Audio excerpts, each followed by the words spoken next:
I I am am recording. recording. Ba, I ba, am ba. recording. Ba, ba, ba.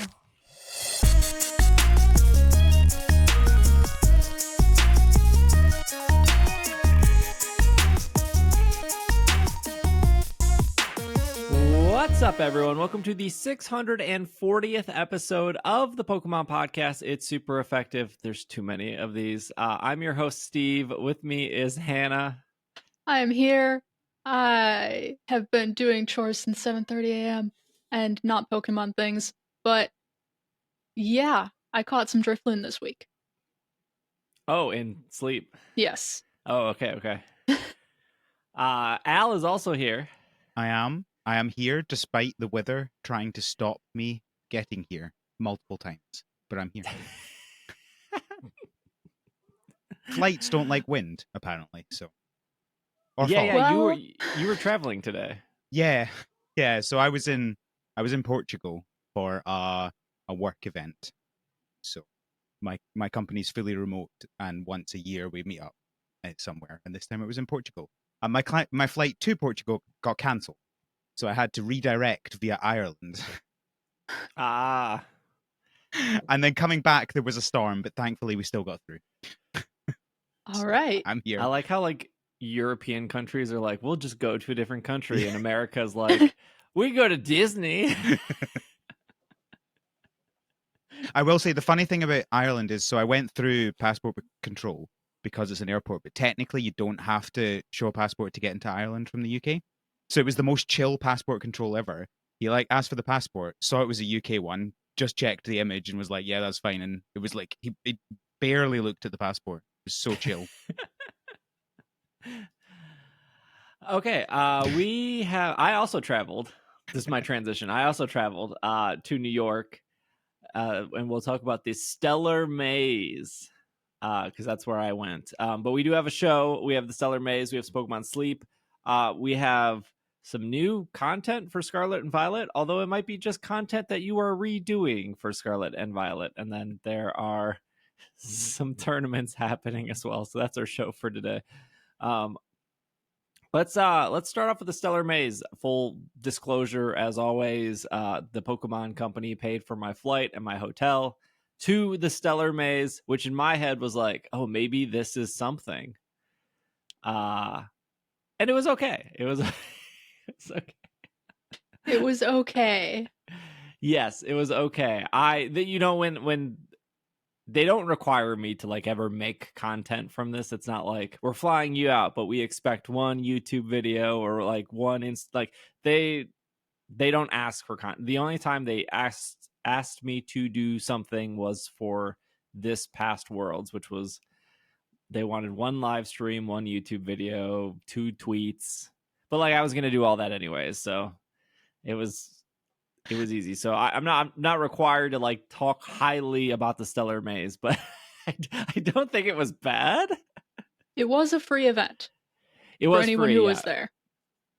Yeah, it was completely free. How I think about events is it good enough where Al would regret not booking a flight to? And the answer is, wait, that question's complicated. Would Al... So I wouldn't regret not booking a flight, presumably, in this case. I think that's right. Yeah, yes. So Al came to Sinnoh Tour. Yeah. And for the people who maybe didn't listen to that episode because it was earlier this year, was that worth the trip to America for you? I think so. I think if you were just going on your own, probably not. But because I was meeting up with you and some others as well, quite a lot of people at one point, I think it's worth it for that. And obviously the event still has to be enjoyable, right? Because otherwise you're seeing some people and then you're going to an event you don't like. So yeah, I guess it's always hard to say, is an event worth £1,000? And I feel like the answer to that is probably no on a purely cost benefit analysis. But if you're going to do a trip, then it was a good one to do. But you're right. Booking a flight to New York for a pop-up shop with a mirror maze in it and some pictures of some cards, probably not the most sensible thing for someone from Europe. Anyway. Yeah. Well, I would assume there were a lot of people, some people that came from Europe for New York Comic Con. I was going to say that's on Yes. just now, isn't it? So if you're there Yep. already, then it makes sense, you know. It was an Yeah, event yeah. definitely coinciding. Like, I am certain they made that event specifically to overlap with Comic-Con. Yeah, they did not. So Pokemon did not have a presence at Comic-Con.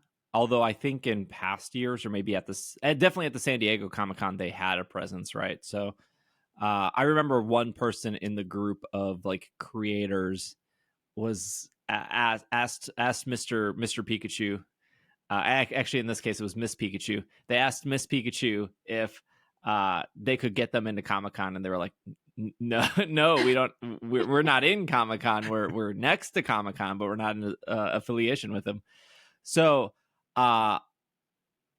the hotel they put us at was like it's a hotel that like Pokemon or Nintendo has used in the past, but it's Midtown, so it's relatively close to the convention center. I want to say it was like a 12-minute walk to the convention center, and then from the convention center it was like only another like 3-minute walk to the Stellar Maze. So if you're coming from the center of Midtown, you're gonna walk past Comic-Con itself, which was Comic-Con. It was like a very busy, a lot of foot traffic, a lot of like, there's a lot going on. They brought us in on Friday night with like an early preview group, and there were the content creators, of course, and I'm assuming there was media, but there was also other people.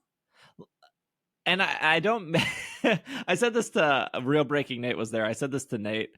It was like, I wonder how or why these other people are here. Not saying that like I'm or we are better than these people, but we're here because the Pokemon company brought us here for their event. So like, I'm just curious of like what they do to be brought here. Like, are they friends and family? Are they just people with money? Are they part of another group? That's always interesting to me, not because like, just because of like, some people there were obviously not content creators, or maybe not even media, or maybe they just didn't give that impression, but there were definitely like a couple kids, not a lot of kids actually. I want to say I maybe like saw, there's probably like 70-80 people like early access, and I only saw like 3 or 4 kids, but the kids were like excited that there were content creators there. That's the day and age we live in these days. I would guess friends and family, but it being in New York makes me feel like that's less likely just because so much of Pokemon is in Washington. Yeah. I mean, it's Yeah. possible it was like Comic-Con people or something like that. Like, I know they weren't doing it with them, but it's possible they might have included some of them just to kind of get the buzz around it more. Oh, sure. Or like, or I could think because it was at an event hall. I think it was Levant Van. I wonder if there are just like owners of that event hall they can go to like any event they want because they own that event hall. So if they have like friends and family that are like super into Pokemon, they'd be like, well, this is our building, so we can get you into said event. That also potentially sounds likely. I don't know. I don't know how disconnected one would be from all the events that are happening in their building, but possibly. The other thing that could possibly be it is there's a Nintendo store in New York, isn't there? Yeah. Could it be employees from there, like just a perk of working there? I don't know. I don't.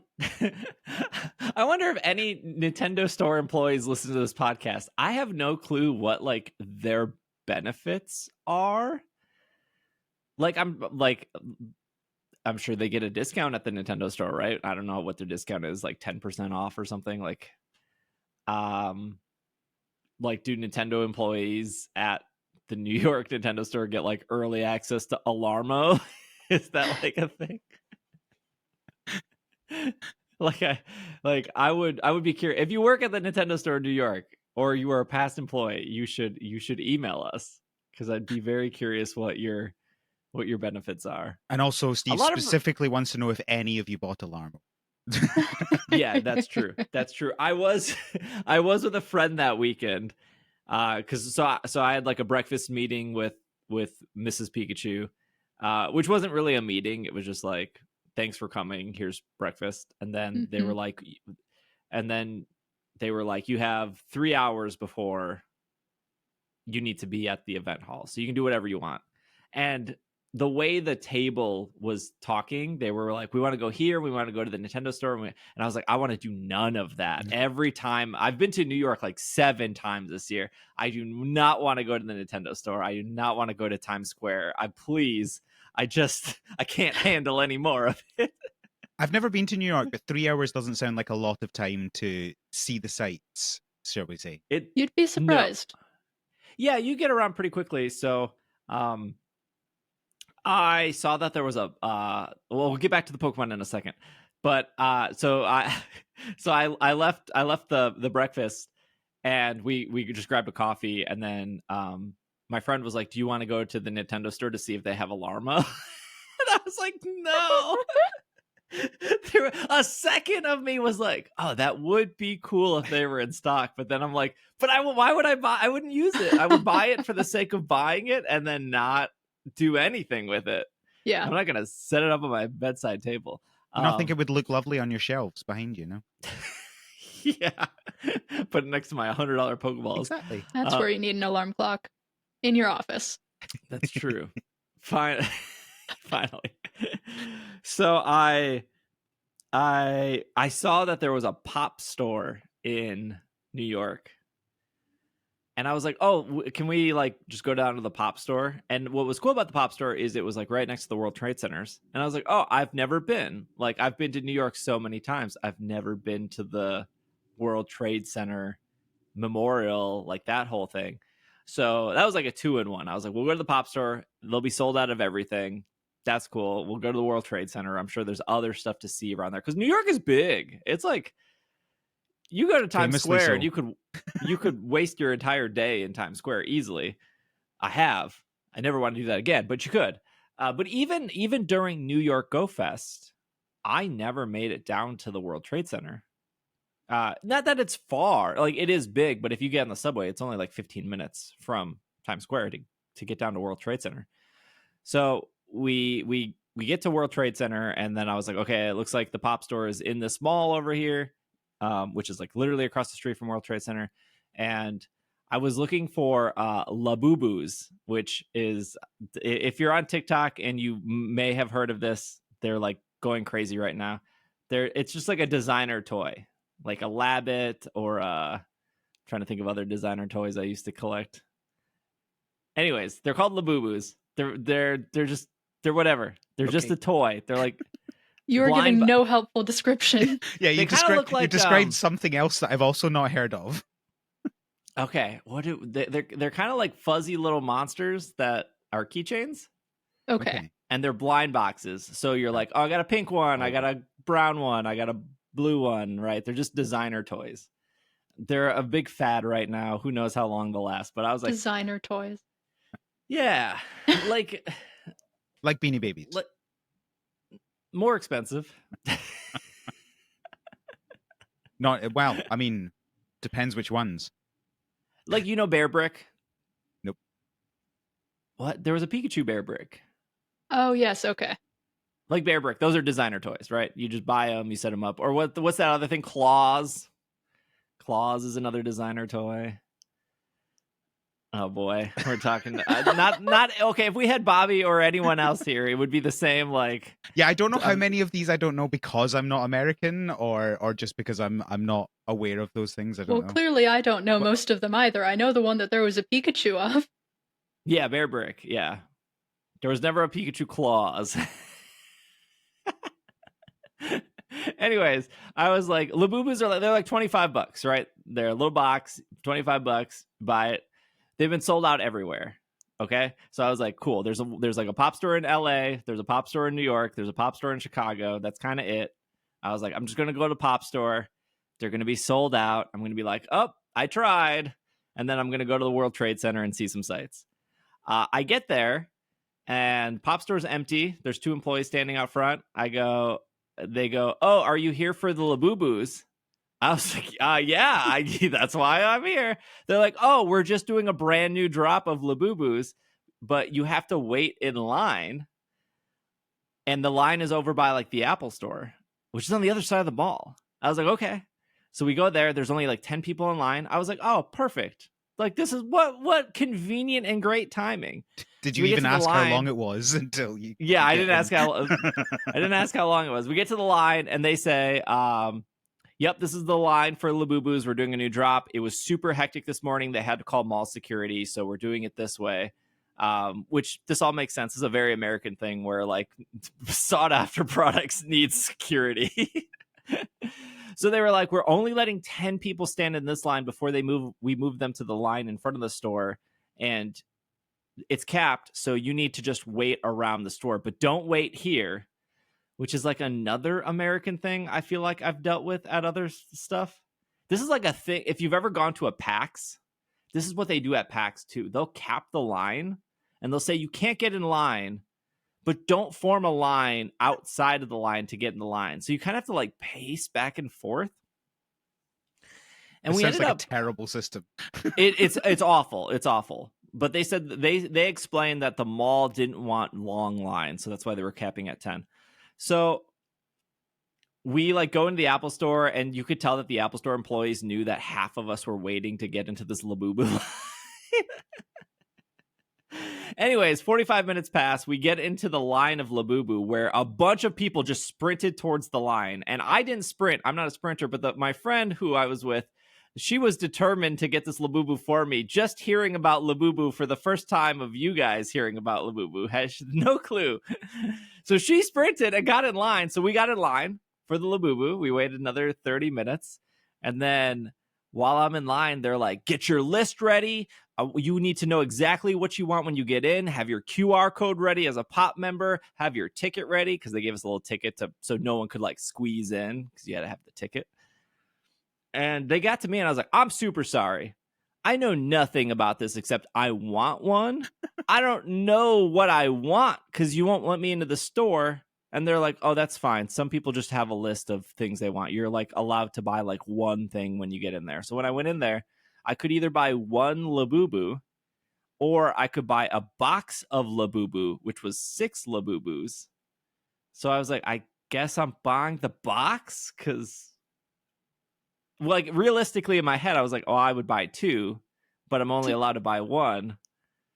So that's like $150 of It was of these designer toys. $136 of Okay. Labubu that I have. So an alarm clock that you won't use of $100, that's too much. But $150 of monster Cool. keychains?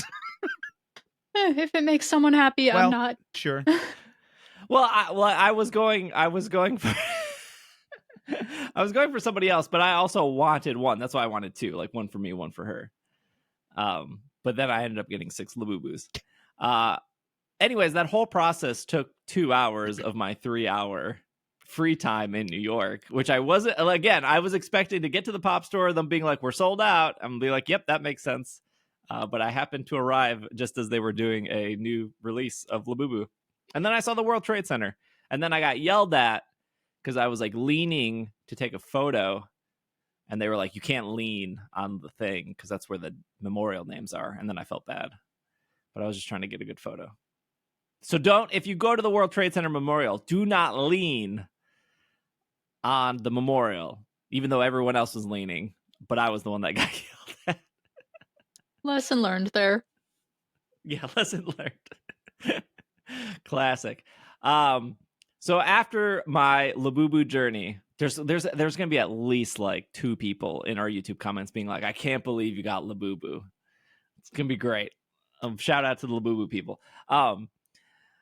The Stellar Maze was not a maze. That's really what it was. I looked up on the website and they explicitly said a mirror maze. They used the word maze outside of the title. I can't believe they would advertise falsely like that. If I want a mirror maze, I expect a mirror maze. I mean, it was a maze in the fact that there was like 2 turns you had to do. There were there were dead ends. There were like 4 dead ends, and then like there was the one way to get out of the maze. I don't know, like they definitely like there was like I said, there was like 80 of us maybe, and they were only letting like 4 people in at a time, and then they would wait like 2 full minutes, and they would let another 4 people in. So it went relatively quickly. It's the thing you get with a mirror maze though, is like you see somebody come out of a dead end, and you're like, well, I know that's the dead end because why would you be backtracking? Yeah. Maybe mirror mazes got much better, but I did think the mirrors were set up in a way where it was almost it seemed easy to walk into a mirror. And I would say that if you were maybe under the age of like 10 and you were running, some kid was running face first into a mirror. Like there's like, and again, maybe it was because like there wasn't that many people, or it was brand new, or maybe there just wasn't smudges on the mirror because people weren't like touching them yet because we were like the first people in. But mirror clarity was at an all-time high. That sounds maybe a little bit better than I had thought the event was. That's kind of neat. Yeah. And then if you looked directly up, it was very obvious once you like looked up to be like, oh, I know how to get out of here. I don't know. Anytime I hear like a corn maze or a mirror maze or any sort of maze, I always think of like those mazes in movies where people are lost for like 20, 30 minutes, right? Like an actual like the gosh, I hate bringing up Harry Potter because I can't stand Harry Potter anymore. But like the Harry Potter Goblet of Fire maze, as a kid, and you're reading that book, you're like, man, I would love to go through one of those mazes. Were you? All right. Maybe without the dragons and the scorpions, but like and everything trying to kill you. Yeah, just like a hedge maze. Just go to a corn maze. It's the right time of year. I'm sure they exist nearby you. But I feel like the corn mazes are never good either. I feel like the corn mazes can be great. Maybe this is maybe in wait, what is it? Wait. Oh no. We found a uniquely American thing, maybe. Does your country even grow corn, Al? Oh, I don't know. Probably. We grow a bunch of stuff. I mean, we probably call something like, because I think what you call corn is we call maize, which is a maze. But I'm thinking of, so like, I know about what like a hay maze would be, right? Like I've seen that in like Gilmore Girls where they had like the big bales of hay and they made a maze out of that. But how do you do that with corn? Is it just the same thing, or? It's more like a hedge maze, except instead of green bushes, it's just corn. Oh, like growing in the field. Yeah. Oh, how like densely packed stalks. are they? Can you not see through? They're pretty well. The different routes are pretty spread out, so you usually can't see through unless there's like a U-turn right there. What I've seen, I've been to one that was like kind of okay, but again, it was like you see somebody come out, you see somebody backtrack, and you just know that's a dead end. You just have to be spread out enough. There have to be few enough people there. But I've seen it where when they cut the corn to make the maze, they take that leftover and then they stick it in between, and then they use ropes to make it like more densely packed. How tall does maize grow? Sorry, tall corn. Corn like 6 feet, 5, 6 feet. Really? I don't think I've ever seen it growing. Yeah, most of the farms near me are animal farms, so. You should look up what a corn maze looks like. I promise they're fun. In the break. Yeah, I mean, if there were no other people, I think it would be a better experience. But the problem is that capitalism, they got to get as many people through as fast as possible to make as much money, and then all of a sudden it's like just follow the people in front of you because they keep backtracking. Steve just trying to min-max mazes. So before we went into the maze, they did have like a photo opportunity place where you could stand in front, get a photo. with what looked like an infinity background behind you, and then they had like little desserts and appetizers, which obviously wouldn't have been there Saturday or Sunday because it was like an early preview event. And then they said while supplies last, they had little gift bags. So you could, in the gift bag, I think was 2 or 3 booster packs, a deck box, I think a coupon for Pokemon Center, which is really great because the Christmas collection just came out on Pokemon Center. I think it was like a 5 or 10% off Pokemon Center, your Pokemon Center purchase. And then like an advertisement for like Stellar Crown. So like 2 booster packs, a deck box, a coupon, and a little like bag that you get to keep just to wait in line for this maze. Like a pretty good free gift. Were the booster while packs, supplies last, were they Stellar No. Maze or were they a different set? They were the set that's currently out. Right, okay. Stellar Crown was the booster packs in the pack. And then Okay. the Surging Sparks is the set that they're advertising. Sorry, in case I misspoke. So when you got through the maze, then they had jumbo cards of the Alolan Executor, the Stellar Pikachu, Latios. I think there was one more card. But all of that was like photo opportunities. So each one of those giant cards with the crystals had like a person there to like take a photo. There was lights and everything everywhere, and there was like a lot of like Pikachu electric noises happening in the background, and then there was a wall that had like maybe 10 or 12 iPads where you could like look through the card list of Surging Sparks. And that was kind of the entire exhibit. So get your free cards, you get your photo opportunity, you go through maybe a 5-minute maze, being generous, I feel like, and then just more photo opportunities with jumbo Pokemon cards. Do I think Al should have flown out or anyone else should have flown out for this event? No, but I think if you flew out for Comic-Con and you liked Pokemon, I think it was like a perfect addition to that. And it does make sense that it wouldn't be in Comic-Con because it was an entire event hall. Like, even though the maze was relatively tiny, you still need a kind of a big space to set up a bunch of mirrors to have people walk through. Yeah. Yeah, sounds like if you were in New York, and obviously when people are hearing this, it's over. It was just this weekend, right? But if you were in New York, sounds like it was a fun thing to do. But yeah, not a traveling thing to do.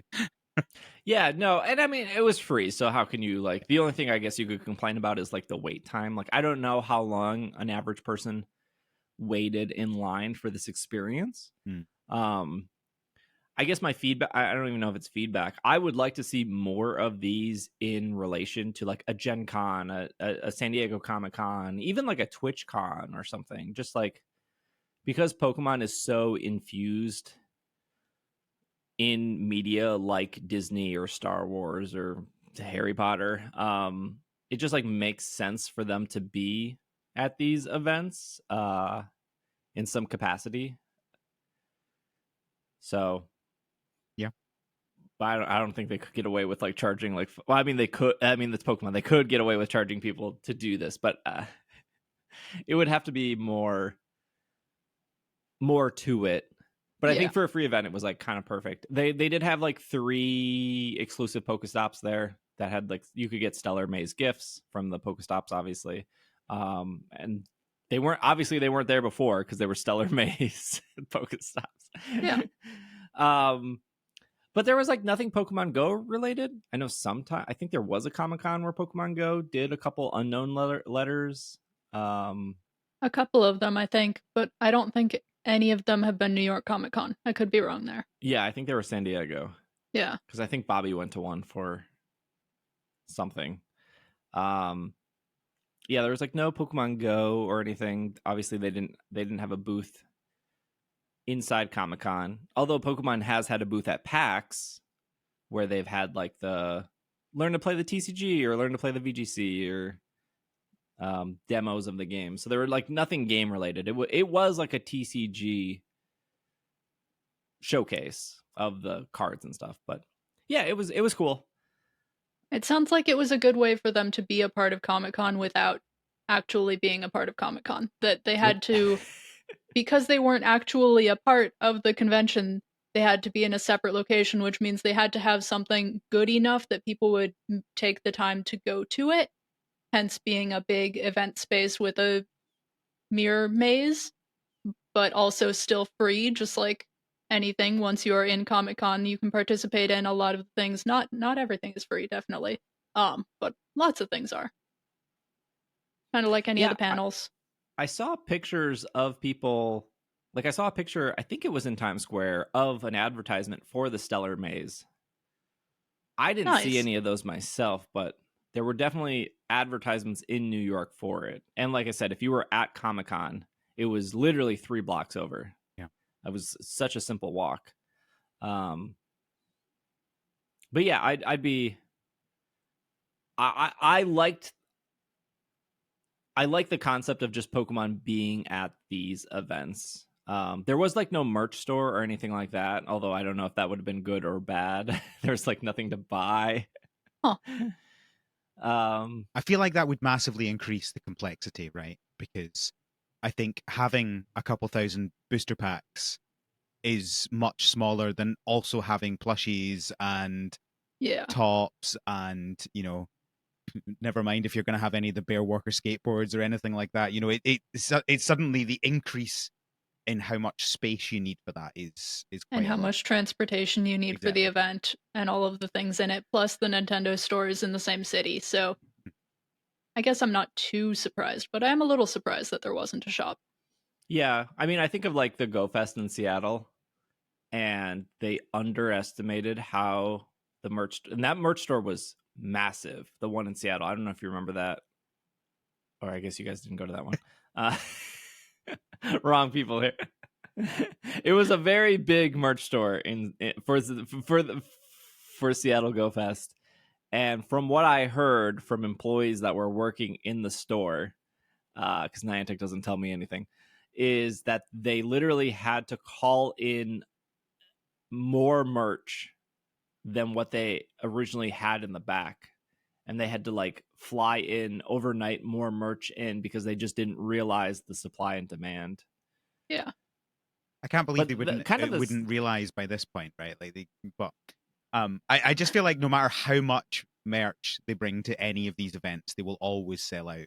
Like it's just kind of just a thing that happens with them now. And I Well, also they're playing a game of they want to sell out. They they don't want do, to have to transport any of it back. yeah, but they also don't want to sell out too quickly because that's where you get the negative press. Yeah. So I wouldn't be surprised if they were saying this is just a weekend thing. It's just to talk about the TCG. We don't want to have to deal with the negative press that comes from selling out on the Friday. you know, I don't know. Well, it's the negative press and it's the missed opportunity of more sales. So there's a lot of things to balance there. Yeah.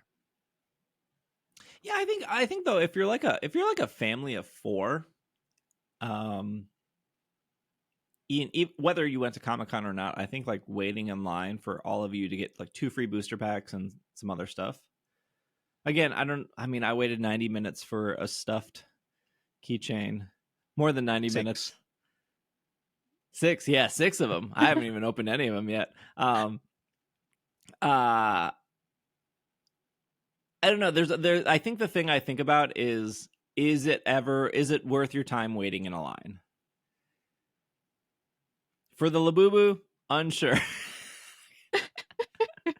for anything Pokemon, also unsure, right? Like when we talked about Worlds in Hawaii, like how many people, like I did wait in line. Like I get it. I got the content creator thing. I went in early, but I wanted to see what that experience was like for somebody who wasn't a content creator. And I waited with my friend Lee, and that's where I told the parking lot.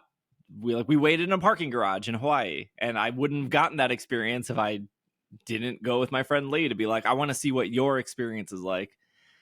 One of the And common folk. yeah.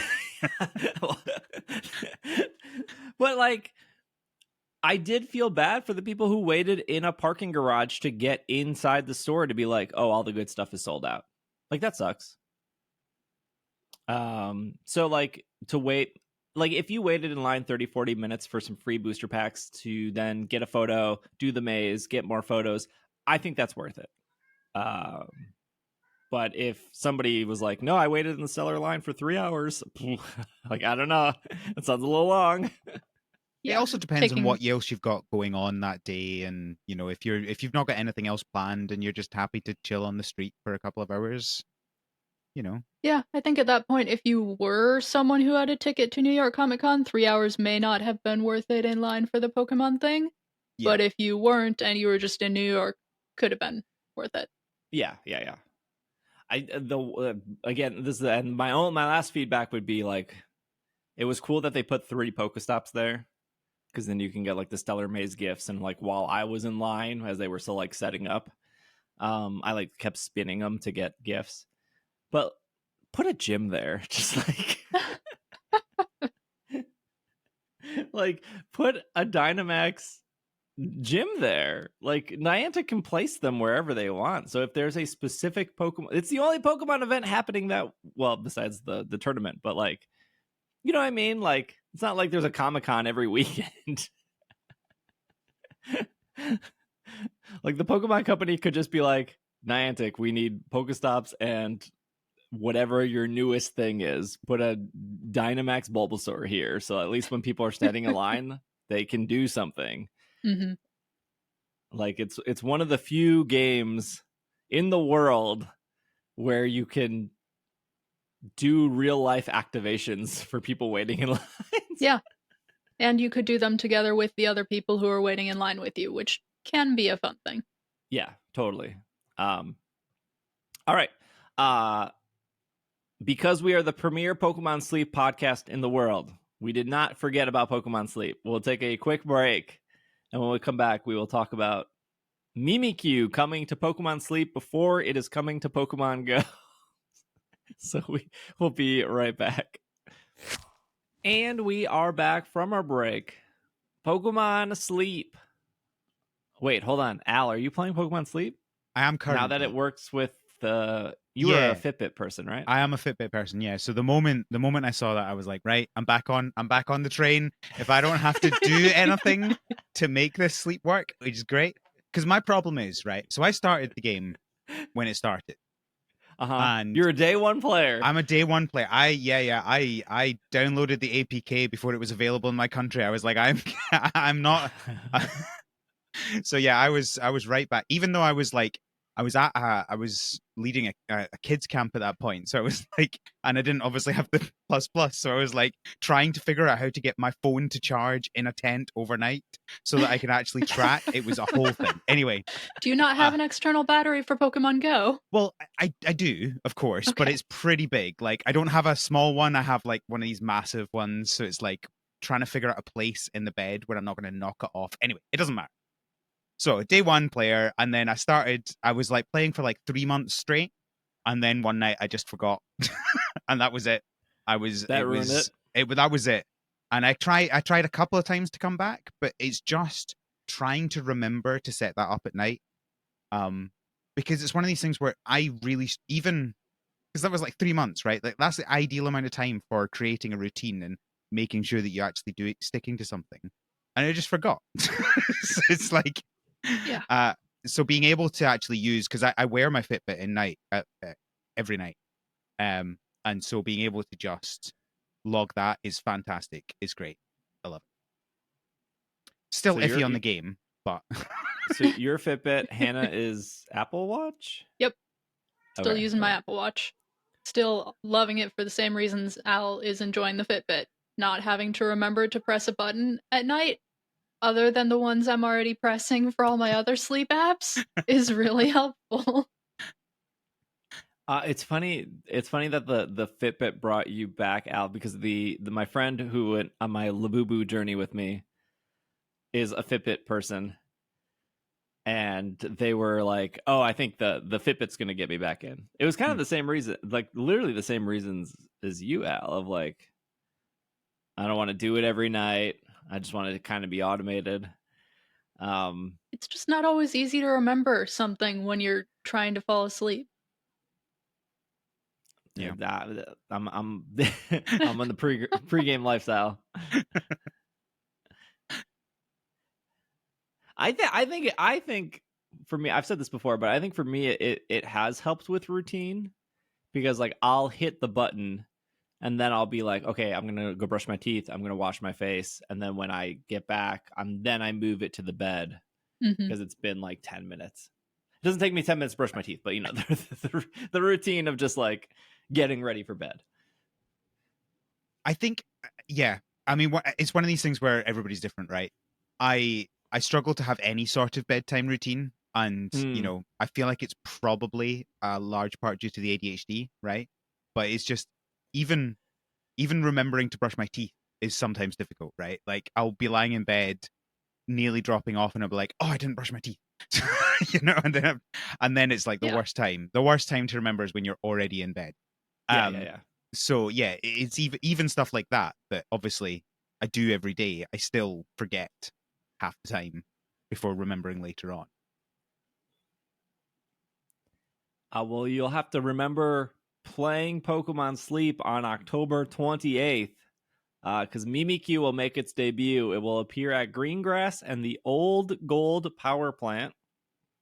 Mimikyu is the dozing type. And then it will have a brand new main skill, which is called Disguise Berry Burst.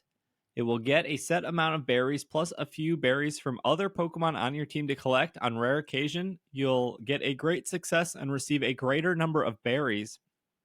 Although it is saying after a great success, no more great successes will occur until the next sleep research or manual sleep data entry. So you can only really do it once a day.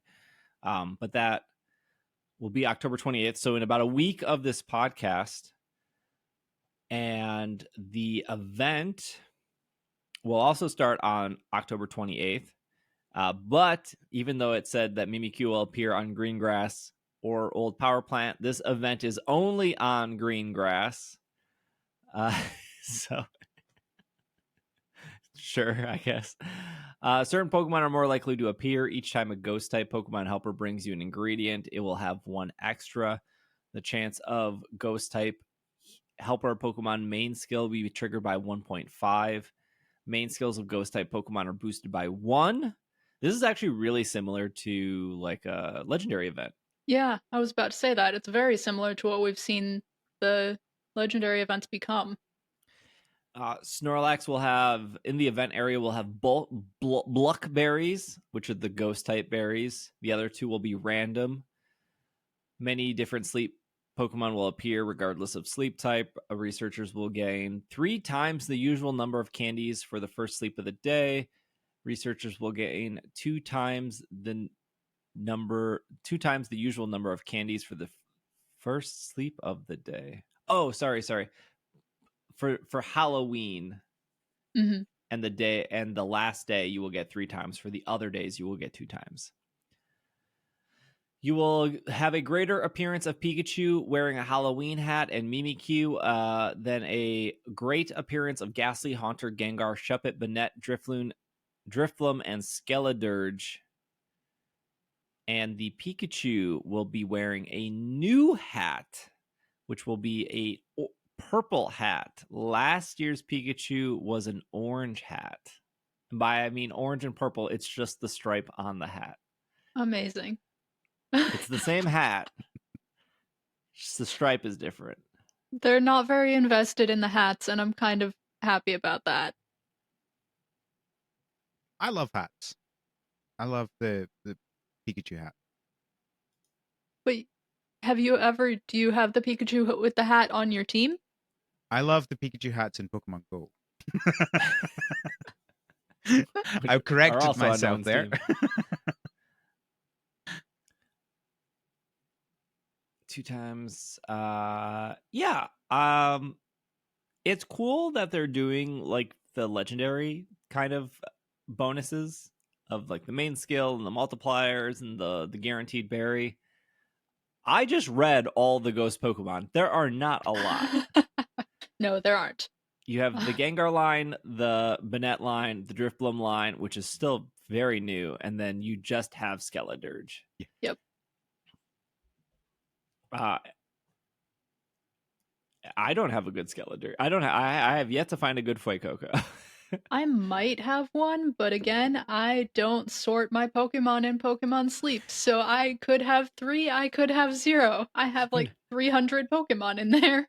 I'm gonna start a new business where you can purchase my services of me cleaning out your Pokemon Sleep storage and telling you which ones to evolve and not. I'm good at telling which ones are really good and which ones are really bad, but when there is a Pokemon that I don't have a really good version of, telling which one is better in the kind of mid tiers is really difficult in this game. Yeah.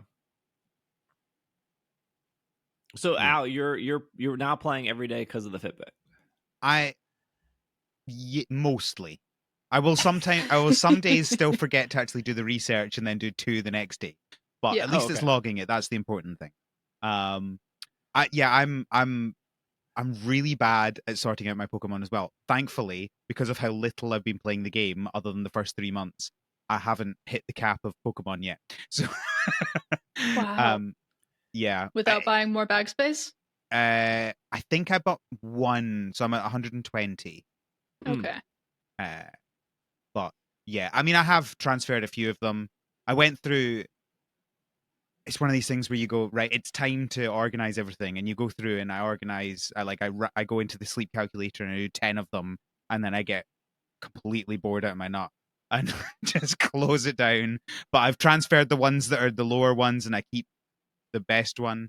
Um, yeah, it's one of these things where I suspect I the same complexity I am fine with in Pokemon Go, purely because it's just part of my everyday life all the time now, right? Like, there's not a day I don't spend like 2 hours playing Pokemon Go. Whereas with Sleep, I just never got to that point. So it's the complexity in the same level just becomes a chore rather than something you do as part of the game, you know? Mm-hmm. I've found, because I think that Al, you and I have some of the same issues with staying consistent with the game and all of that and not being as invested in it as, say, Pokemon Go. Um, I have found that once you get a good solid team that is kind of all around solid at supporting any island, it is very, very helpful to have that and be able to just stick with that. So Mm. that if you don't feel like you want to make a new team to start a new week, you know that you have a team to fall back on. Mm. What I've been doing recently is just going into the list and selecting the ones that have the berries that Snorlax likes. And then, because then it means if I'm not playing the game much, I still get that, the sneaky snacking. I see. Yeah. So yeah, I think that's been my focus, and it's been much better not to like overthink these things and be like, well, yeah, because as soon as I start thinking about the other things, like, oh, I need to figure out what meals I want, and I just get tired and I close the game. you know, it's I like I feel just like want to collect Pokemon. That's I'm at the point where, because we're pretty much done with the power plant debut or whatever, where Grubbin, Shinx, and Aeron are more boosted for the 2 weeks. And when I went to delete after last week's podcast, I deleted like 24 Pokemon. So in that 1 week, I caught 24 Pokemon. The Shinxes, and like that's a lot. That's a lot. Most people just catch like one Pokemon a night, but I like stocked up on biscuits, and I had the good camp ticket, and I was like, I'm gonna catch every Grubbin, Shinx, and Aeron I see. And throwing away 22, 23, however many Pokemon was frustrating. Of like, none of these are even remotely good. And if it was like oh, like they're all ingredient Pokemon, so like if I got like a Shinx that was ingredient medium and helping speed up or something, like I would have kept it. But none of them fit anything good. Like it was all like ingredient down or speed of help down, or just like none of these are even B Pokemon for me. Like I have no problem leveling up a B Pokemon. Or like an A minus or something, right? Like they don't need to be perfect S tier Pokemon for me to level it up. But I just got unfortunately unlucky with there's just everything. And this past week, No good camp ticket. But kind of the same thing. I think probably caught like 12 Pokemon and still nothing good. So I don't know. It's I have a goal to work towards, but going 2 weeks without getting like one of the three in a decent way is a bit like I totally understand why people were like, I wish they would introduce mints. But I Yeah. didn't even have any of those Pokemon that was like, oh, a mint would save this. I was like, nah, this I don't know if a mint would save this. I do wish they would introduce mints, but there's not a mechanic in Pokemon Sleep like there is in Pokemon Go where finding a Pokemon in a certain way, like through raids or through hatching an egg, will get you a guaranteed better Pokemon. You just don't have that in Pokemon Sleep. Yeah. And so, Steve, you're here looking for basically what is 80% to 100% Pokemon in Pokemon Go, but you don't have the mechanic where you can do a raid to get that almost pretty much guaranteed. Oh, I see what you're You're saying. just Yeah. rolling it fresh every single time, and more likely than not, you're going to get a bad Pokemon. Yeah. I think there's also a thing where with Pokemon Go, even if you don't have a good Pokemon, because it's primarily a collection game, you're fine with that, right? And People play Pokemon Go different ways. Some people want hundos of every single. Sure. No, I'm not. I'm not saying they don't, but I feel like the way that it's designed is the point is to collect as many Pokemon as possible, whereas the point in Sleep is much more curated than that, right? You can't just go out. You can't like if I want to go catch Pokemon just now in Sleep, I can't. If I want to go catch Pokemon in Go, I can. You can always be getting more Pokemon in Go, whereas in Sleep you are limited to 2 sessions a day if you nap, right? And so that's the kind of because of that, you're less likely to give this Pokemon a pass. I'm less likely to give a Pokemon a pass because it's a bad Pokemon, because it's like everything has to be. They all have to justify their existence because this Yeah. is a game where the Pokemon are give A restricted resource. Yeah, they're a restricted resource, but it's also that you use them to catch more Pokemon, right? Like you can't get the good Pokemon unless you have good Pokemon giving you the stuff. Whereas in Go, if I don't have any Pokemon, I can still get good Pokemon of some kinds. Obviously, you can't do raids and stuff. Although even in that situation, you still could if you have other people to work with. So, yeah. I think the other thing about like the thing about Sleep is once you get A minus, A plus, whatever Pokemon, once you get a Pokemon that's good enough, you kind of can ignore every future Pokemon, right? Like I have a really good Venusaur, a really good Charizard, and a really good Blastoise. Are they like S tier? No, but like I think they're probably like A minus or A, all of them. And they have the candy investment.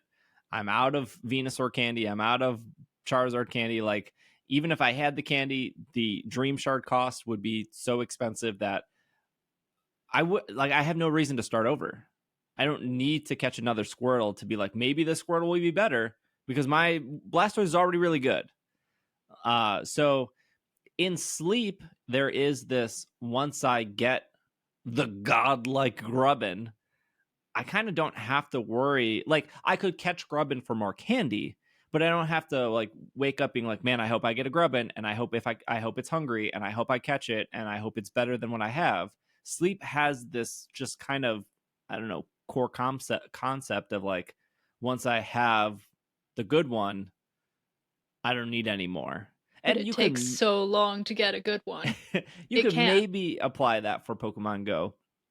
You But can apply it for Pokemon Go, but the barrier to catch a Pokemon is much smaller. So And the barrier to power one up to a certain extent. yeah, but it's like if you see a one in the wild in Pokemon Go and you're playing Pokemon Go, you're not going to go, oh, I have 100% Charizard. I'm not going to bother catching that Charmander. If you like catching Pokemon, you're gonna do that. you're just you're Whereas right. in You're just gonna Sleep, catch it. yeah. Whereas in Sleep, you're like, am I going to use one of my biscuits on this? Right. You know, And I in my video that I did, I talked about how the biscuit was such a rare resource And I think if you were just playing Pokemon Go, you're just like, oh, Pokeballs are just Pokeballs. Like, I'll just spin stops and get more. And there's like, there's really no way to get more biscuits without buying them. I mean, you get your free biscuit every day, but not like they're just the Poke biscuits. Like I did buy I had free gems, but I did buy like the first bundle and then the second bundle. And if I used real money, that would have been like $20 Mm-hmm. for that. The other thing where I feel like Pokemon Go, I'm not saying Pokemon Go is better, I'm just saying they're different in the games, is like I saw a lot of people in regards to like max raid battles be like, why would I do this? Why would I catch a Dynamax Bulbasaur to then power it up to then know that Gigantamax Venusaur is coming out? Or why would I do a Dynamax Scorbunny when I know that eventually a shiny Scorbunny will come out, and then I know eventually a shiny Scorbunny that will be able to Gigantamax to Cinderace will come out, which are fair complaints or fair reservations to have. But I think unlike Pokemon Sleep, in Pokemon Go, those tools still are tools, right? Like I have 2 different Charizards that are 2500 CP that are max level 2, whatever Dynamax, Max Flare or Max Airstream. But one is Max Airstream and one is Max Flare. So they're doing different things. They're easy to power up because Charmander has been in the game for 8 years. Like, so most people who have been playing for a long time have enough candy to power them up. And raids involve 3 Pokemon. So I can do Charizard, and something else, and then I can do a Phalanx, and now I have a Phalanx, and I could have 2 Phalanxes. I could have one Phalanx with Max, whatever the fist one is called, I can't remember, Max Punch, and then like one with like Max Flutter or whatever the bug one is. Actually, I don't know if I can get the bug one. I'm thinking of Sword and Shield. But you know what I mean? You could have 2 Phalanxes do different things. On top of that, even if for whatever reason you have 3 Dynamax Charizards and a Gigantamax Charizard is coming out, you can still leave those Dynamax Pokemon in raid dens to then get more candy and to also help out people. So Sleep is very much like, I got the perfect Pokemon, I never need it again. But I really do think Go is, I can have multiple of those Pokemon because I can do more with them. And I know some people are really like hesitant on the like, I'm not going to I've seen like 2 conversations. One is like 3 stars are too hard, like Phalanx. But one, it's like, well, it's like a new system and we started over. And then there are some people that are like, well, I'm not going to be able to do Gigantamax because it requires 10 to 40 people, which I feel like not enough people are talking about, where like a current raid is only 20 people. And this is saying it can hold 40 people. So in my head, I'm thinking, well, if you think that Phalanx is too hard, but this is supposed to be up to 40 people, does this make the Phalanx raid significantly easy? And now you have this tool going forward in the future of like Gigantamax Charizard, which is a tool you'll have going forward for all these max raids, and all these Dynamax raids are going to make 3-star raids much easier for you to solo. I don't know. It's at the end of the day, it's just a huge gameplay loop. Like all games have this. Yeah, I think that's a fair point. However, I think if you're able to get 10 people together to do a Gigantamax Charizard, you're probably able to get 2 people together to do a Phalanx, right? Like, you know, my Sometimes issue. You're alone in like a parking lot, and there's a Phalanx there, and you want to do it. Okay, right, fine, yeah, sure. It's not the most efficient way to like gather any of your resources for Phalanx, right? Like, it's particularly inefficient for that because it's slow. Like the moment they have another event where Phalanx is in the wild, you can get infinitely more Phalanx candy so quickly, right? So it's not like nobody's doing Dynamax raids to get phalanx candy to power it up. Like, that's just such an inefficient way of doing it. I think the problem is, and it's the same problem we had with raids before remote passes, and the problem is purely just that people who are unable to get around people will just be unable to do this feature. And I guess the good thing about Go is that's fine. You can just ignore it, right? Like, I have never done a shadow raid. Like, I just never done. I think I tried one once and went, this isn't fun, and I've just never done it again, right? So, and I don't feel. It's part of the problem is Pokemon is a collection game. Fundamentally, yes, you can play it in different ways, but it started out and will always have a core part of it being a collection game, and that is the thing that we're going to talk more about collections later on in the episode. That is a core thing that a lot of people like, and personally, that's something that I really like. But that does become, or it can become, a little bit obsessive when you have these different ways of collecting, and it's like, oh, do I need all of the shadow Pokemon and all of the normal Pokemon and all of the Dynamax Pokemon? Or is it okay for me to just go, I'm just going to ignore that and just continue doing the things that I'm actually enjoying, which is sometimes a hard thing to accept, personally, right? Like, Yep. but the fact that I did it with Shadow Raids means that if I'm not enjoying Dynamax Raids, And if you just ignore literally them. can't do them because you don't Well, have the people. Well, that's the thing. And it is another thing of, like, if I put in the time, on an evening during the weekdays, could I drive into Edinburgh and find people? Probably. But that's a lot of effort, especially for someone who, has kids. I don't want to go out in the evenings on a weekday. I want to go to bed, so it's complicated. But I think sometimes you just need to accept that sometimes you're not going to do every part of the game. Yeah, I mean, like, I do feel like I'm in such this weird minority. Like there's so many people complain about so many things in Pokemon Go. I get it, right? Like, you're just so used to it. But like, I feel like I'm in such a weird minority because I genuinely like how Niantic has done the Dynamax stuff.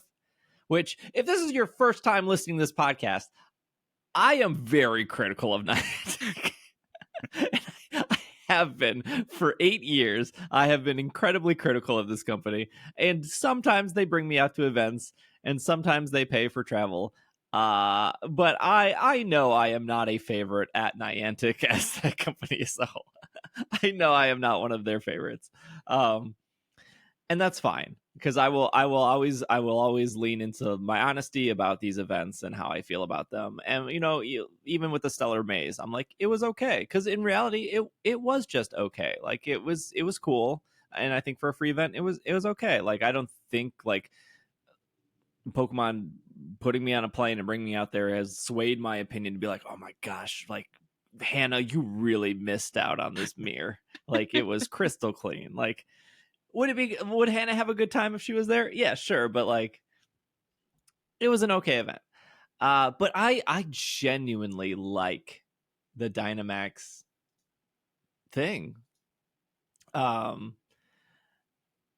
I liked, like, when I was at the airport yesterday, I did three raids. Didn't need anyone. They were super easy. I was able to like re-roll to see if they were slightly better. Didn't cost me any money. And then when I was done with those 3 raids, I spun them all, got my points, did my little walking thing, got my points, and now I'm back at 1,000. And today I can do another 3 raids, and like, I can do failing solo. I could do Matanks. It was Beldum. I could do Beldum solo. Yeah. And all I did was I just took 2 Charmanders that were relatively decent. I got them to 2,500 CP. I leveled up their max move once.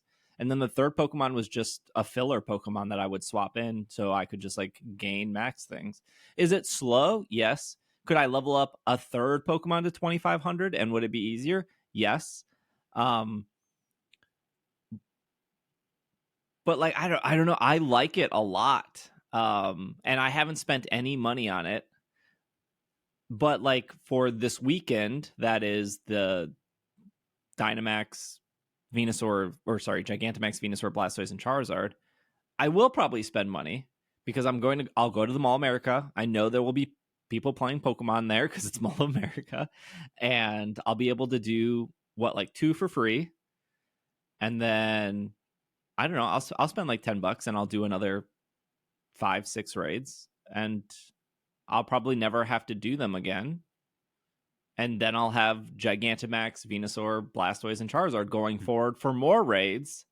Yeah. Like, eventually, they're going to release Eternatus.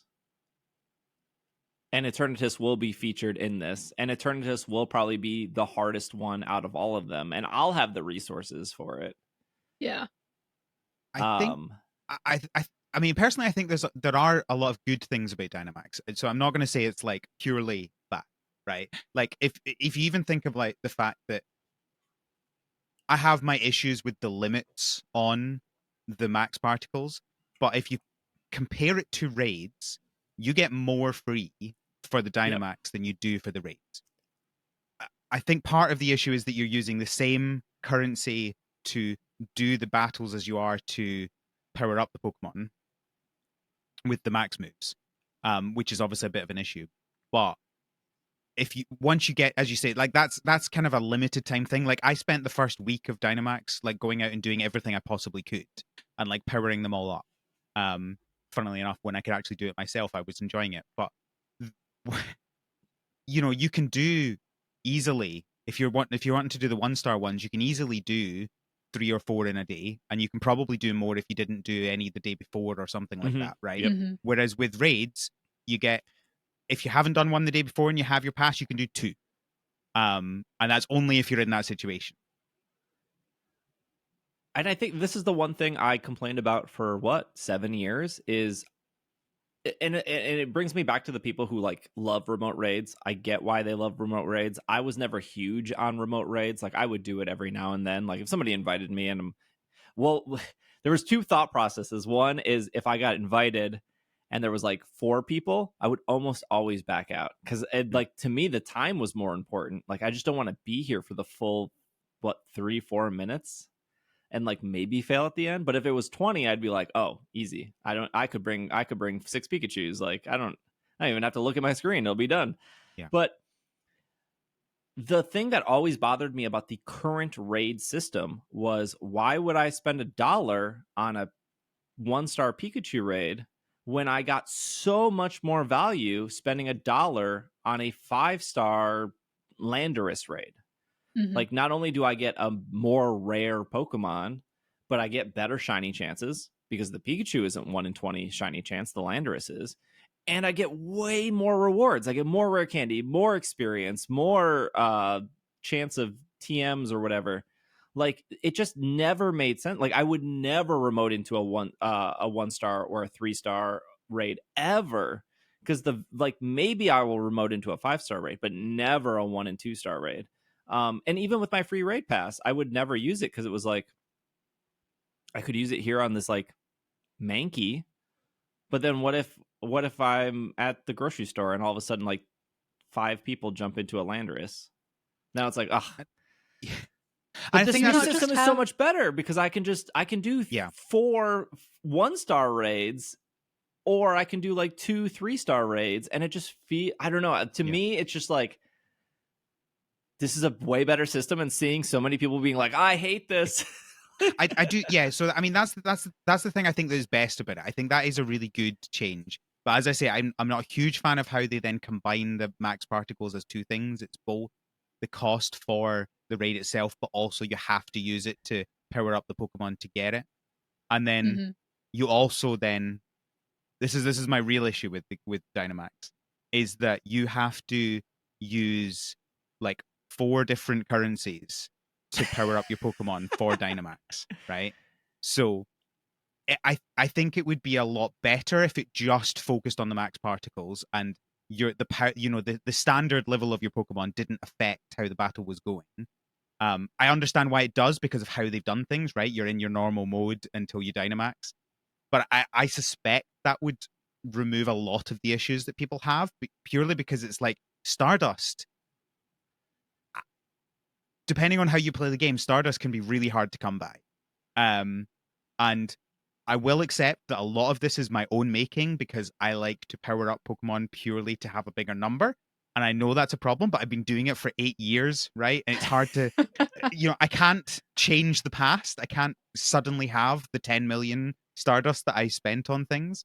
But combining that with the fact that Stardust is used for so many different things, it's used for powering up Pokemon, it's used for trades, and you have to, use it for both your raid Pokemon and your Dynamax Pokemon. But I guess my point is like it's there are definitely good things and there are definitely bad things, and I think we would all be very surprised if this is exactly the same in a year. Yeah. We'll see how things go with it, but yeah, I've still not done a Phalanx, right? Because I've never been at a place where there's two people, and part of my problem is that I stopped catching Charmander at one point, so I just don't have the candy to power up a second Charizard. How dare you?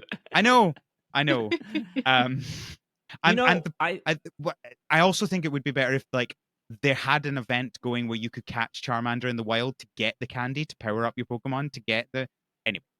Don't worry. I'm sure there will be another the third annual classic Charmander community day. Absolutely. And then how long to wait till Phalanx is back around in the Dynamax raids? It's just one of these problems where it's like I like to min-max things, and that's a problem when you don't have everything you want, and that's a me problem. When it's still when it's still a fairly new feature and you don't have the Pokemon that you can use. And that's one of the things that I know they were optimizing for in raid battles, because they would often have Pokemon in 3-star raids that you could use specifically to counter the Pokemon that were in 5-star raids. So even if you were a relatively new player without that collection, you could still get the Pokemon that you might need to help take down the 5-stars. And I don't think they've done that with the Dynamax quite yet.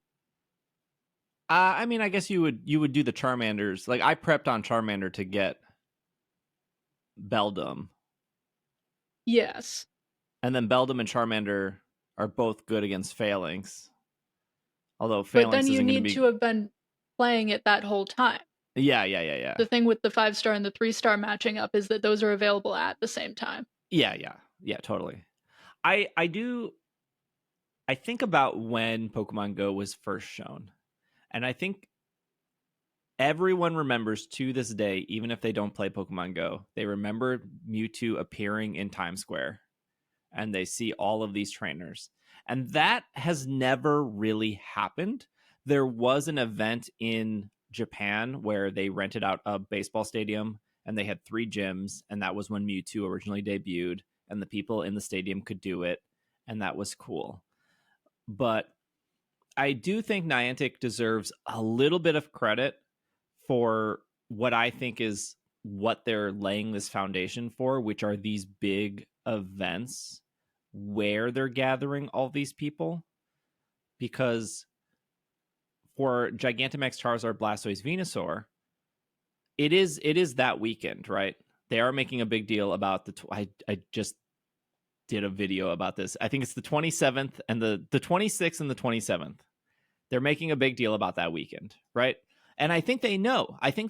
That, you can't always just pull up to a Walmart and be like, 15 people are here to do this Blastoise on this random like Tuesday afternoon, right? Like, that's not a reality a lot. Maybe unless you live in like Japan and you're at like a McDonald's or something. But I think they know that, like, okay, these big tentpole Pokemon, I'm using tentpole as like Gigantamax Pokemon, are going to be a weekend event, and people will be out that weekend to do it. And that is realistically where you could get 10 plus people to do it. And then it will go away. And then when we bring it back, and I think they were trying that. I think they were doing that a little bit with Shadow Pokemon. And it very much reminds me of the original big Shadow raids. Yeah. And I think the only one that was like super kind of successful with that was like Mewtwo, because people just love Mewtwo, and Mewtwo brings everyone back. But I do think of like the Wild Area event where like we're going to see Gigantamax Toxtricity, right? Like Gigantamax Toxtricity. Did they announce this on the website? Like Gigantamax, I don't even know if they announced it, but like there's no way that Gigantamax Toxtricity is not at the Wild Area event, right? Like it's in the trailer. Yeah. But like when you're there, like if Al and I were at Sinnoh Tour, I'm trying to think of a Sinnoh Gigantamax Pokemon. I don't think there is one. There probably is one. Let's say Al and I go to the Unova Tour and Gigantamax Garbodor does its debut. None of this is confirmed, but I'm just making things up. These are just hypothetical scenarios. Al and I go to New York in February for the Unova Tour. Gigantamax Garbodor makes its debut. You need 10 to 40 people. There's everyone at that event will get it, hands down, easy, right? Like, so it's almost like these Gigantamax Pokemon are not like a Landorus or not like a Latios or whatever other legendary Pokemon. They want to make it feel like more memorable or more event worthy than just like, I was sitting on my couch and I got a shiny Latias and it took me $32 because my name is Bobby, but I eventually got it, right? Yeah. Like they're putting the barriers to getting those Pokemon at those memorable event-worthy levels, but they really have to make sure they are actually getting the players interested enough to get out there and catch them, because otherwise people aren't going to be very successful. Yeah, you could maybe argue that they're doing it a little too fast, but at the same time, I feel like they've been drip feeding so much that it's actually kind of crazy that they're not drip feeding this. Where like how long do we need Charmander, Squirtle, Bulbasaur, Scorbunny, Grookey, Sobble in raids for? Because once you get a good one, you just need maybe one or two good ones, and you just power it up, and now you're ready to go. You use the water starter for the fire one. You use the fire starter for the grass one. I don't know. I feel like I'm in the minority. I feel like I genuinely think it's really great. Like even I took my one wheel to Mall of America, which, you know, I'm 15 minutes in the car from Mall of America, so it's maybe like 40 minutes on my one wheel or a bike. But the amount of times I literally stopped and I was like, oh, there's a raid here, or like I'm just gonna do this because I'm on my way, and like I wouldn't do that with normal 1-star raids because one, they cost money, but two, like I don't need that. I don't know. I'm not disagreeing with you. I'm not saying that Dynamax is bad. And, you know, it must have been 2 weeks or something where I was doing all the Dynamax raids, because I was enjoying it, and the 1-stars were easy to do. And as you say, they were cheap. You could easily do 4 or 5 in a day if you were doing it properly, efficiently, if you will. It's just one of those things with they are always trying to get people together and get people out and together, and that is always going to conflict with people who are not in the either location or the social ability to get out there. You know, I have kids. I can't just go out and do stuff. You know, it's the combination of, it's like with the, I forget, was it the Elite raids that were the newer ones, or was it EX that are newer ones? I completely can't remember. Elite is the newer ones. Elite's the newer ones, right? Okay. Those were an example of the same sort of thing, right? We're trying to do these more limited things at a specific time with more time to tell you that it's happening so that people can come together. But the problem is, if you're busy that day, you can't do it. Whereas an event where this legendary is in raids for 2 weeks, it's harder to get people together because it's a longer period of time, but there's also more opportunities to do it. So if I'm busy next weekend, I can't do those Gigantamax ones. And obviously they'll come back. Everything comes back in Pokemon. But I won't get it until the next time. But also, as you say, having the shorter period of time does mean that it's easier to get a group together.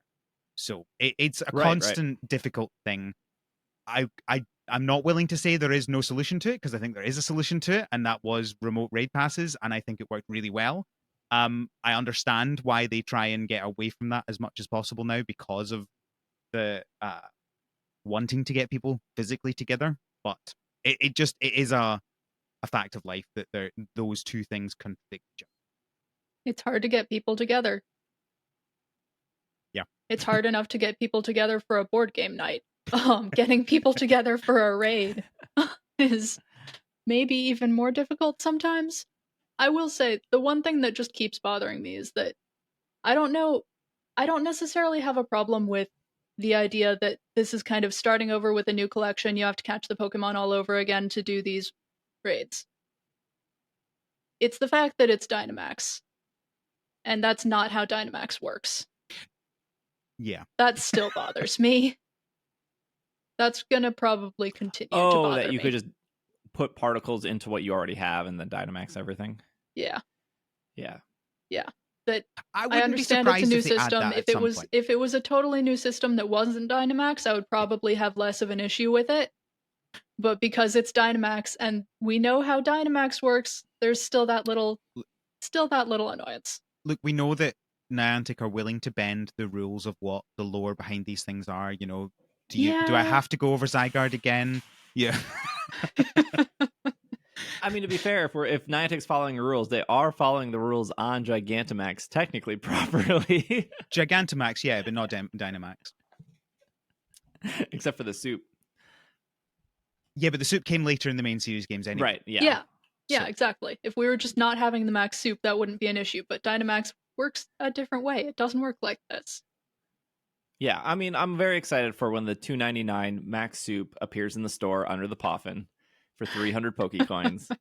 And you can give the max soup to multiple Pokemon except for Melmetal, because Melmetal will be exclusive to Ray. Melmetal will be like the 30 to 60. Like, it is thematically, it is cool to think about. It is cool to think about, like, one day there will probably be a Max Eternatus in raids, which we never got in Sword and Shield. And that it will be cool that, like, at some event, at like a Galar tour in Las Vegas, that 40 of us will be standing there to get this Pokemon for the first time. I do think those are genuinely cool experiences, and I totally get it. Not everyone can go to every event, right? Like, I would love to see Fall Out Boy and My Chemical Romance this past weekend at Where We Were Young. Like, can't be there.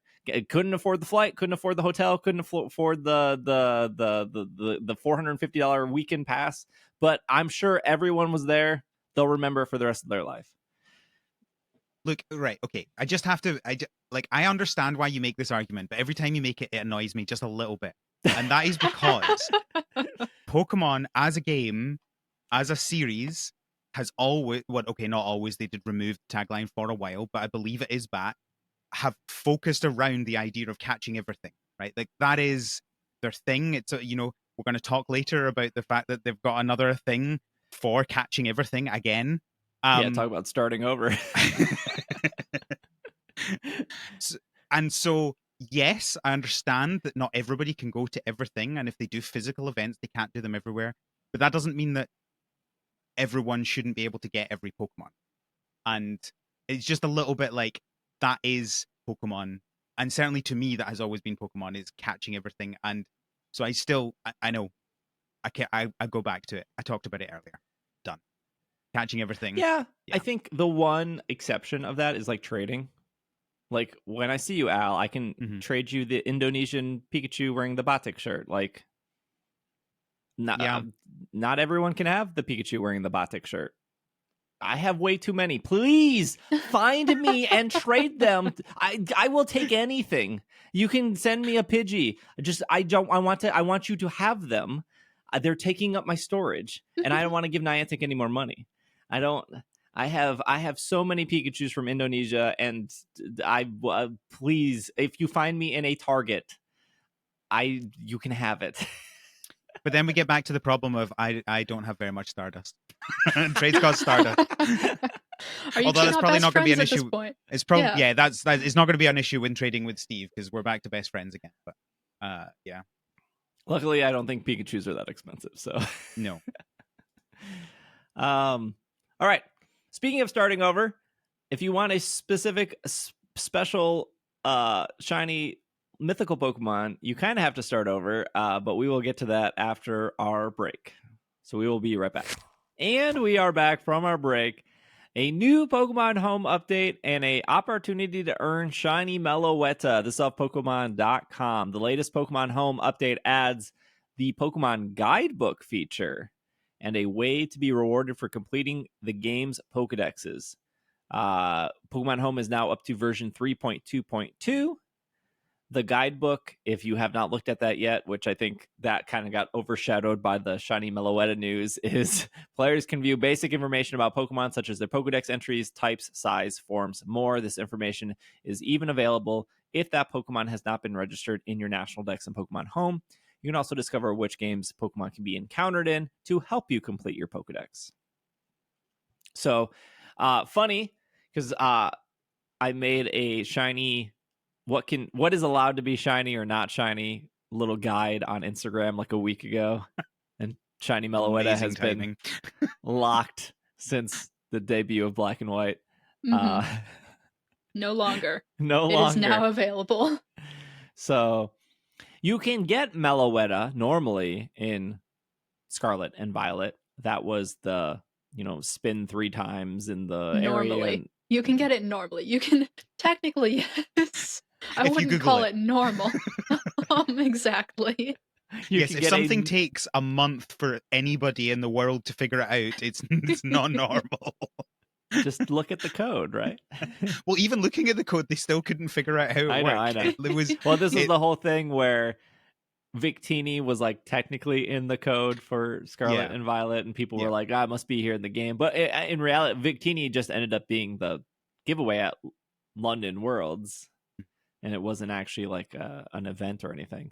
But you can get a non-shiny Meloetta if you purchase the DLC of Scarlet and Violet, which is not particularly new to this like franchise of like purchase the extra content that isn't the base, whether that's like a third version or now what they're doing DLC to get like more stuff, right? I will remind people, because people still do not know this, if you bought the Sword and Shield DLC, there is a Keldeo you can get. He is there. You can get him. He's part of the Crown Tundra. All you need to do is catch Virizion, Cobalion, and Terrakion, and then go to a little cooking pot on the island by the big tree in the Crown Tundra, and then he'll appear. You can't shiny hunt him, but you can mark hunt him, which is really cool. So Keldeo is there. So Shiny Meloetta you can get through the mobile device of Pokemon Home. Don't go to your Switch version of Pokemon Home. That is the worst version of Pokemon Home. I don't even know why it exists at this point. It's just because you got to put the Pokemon in Home in the first place, right? Exactly. That's why it exists. Yeah, it just like the fact that it's such a bad version of Pokemon Home compared to the mobile version. You can't see marks, you can't see ribbons, you can't. Yeah. There is a perfect version of Home that could exist. There's a combination of the two versions of Home. Yes, correct. And maybe one day we'll get it. I don't know. The one thing I found was funny. The other, you can see the national decks on the Switch version, but you can't see the game dexes on the Switch version, which is obviously what you need to know to get this Meloetta. So if you're copying Pokemon over and then double checking what else you've got to do, you have to copy it over on the Switch and then open up Home on your phone, because of course you can't have them both open at the same time, because it will log you out if you log into your Switch. Which like also makes sense. It also makes sense like the mobile version is the better version, since like the Switch won't be the device forever. And there will be another version of whatever Nintendo decides to put out. I can't wait to access Pokemon Home on my Alarmo. That's really going to be when the tides change. In order to receive this Meloetta, you need to complete all 3 Pokedexes in Home and then confirm the completion on the Game tab in the mobile version of Home. If you've already completed these, you will still be eligible to receive it. The mystery gift must be linked. Must be aware, to receive the mystery gift, you must have a linked Nintendo account. Each mystery gift can only be received once. And then, what was the other thing I was going to say? I don't remember. but they have to be from Gen 9 specifically. Mhm. So I don't know when Origin Marks started. I think X and Y is when they started. No, Black and White. No, yeah, it was X and Y. It was X and Y. Yeah. And then there was the Game Boy Mark for the Virtual Console Pokemon. Mhm.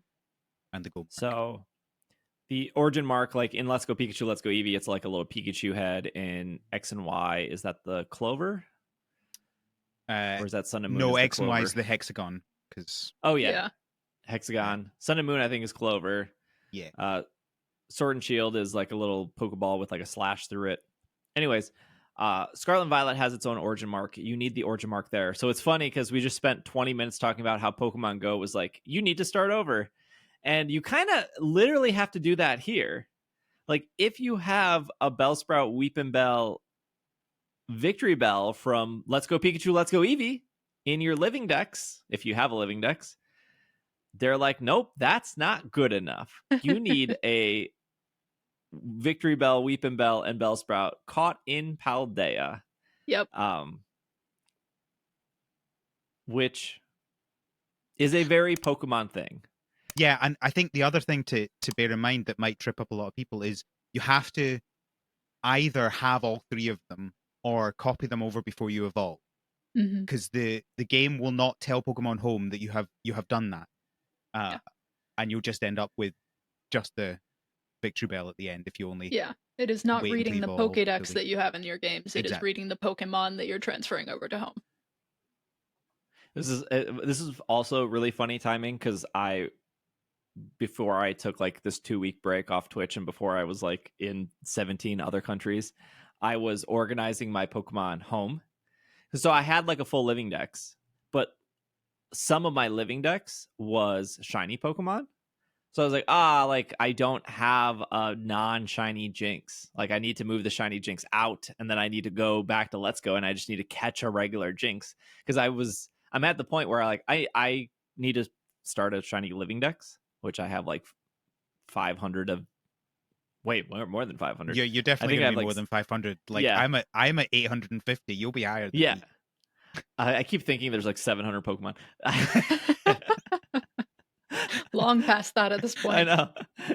Yeah, I would guess I would be at like 800 of 1,025 Pokemon, shiny Pokemon. So I was like, I need to fill in the non-shiny Pokemon and then move the shiny Pokemon into its own area in Pokemon Home. So I was working on that, and then of course people were asking me how I organize or what marks I use to like track them properly and stuff. So I was like making a whole video about that. But in terms I'm not even close to doing the shiny or the living decks of Scarlet and Violet because Interesting. like, if I had a Victory Bell, it was originally a Bellsprout, but now it's a Victory Bell, and so it didn't count the first two. Yep. So now I have to I have like the whole thing completed except for like the pre-evolutions. So I have to go back and get like a Bellsprout or an Ekans or a Smoliv because all of those Pokemon have been evolved at this point. Yeah. Smoliv is a bad example because it's already Gen 9. So the annoying thing about this is I did have a living dex for Gen 9. I did too, one, Al.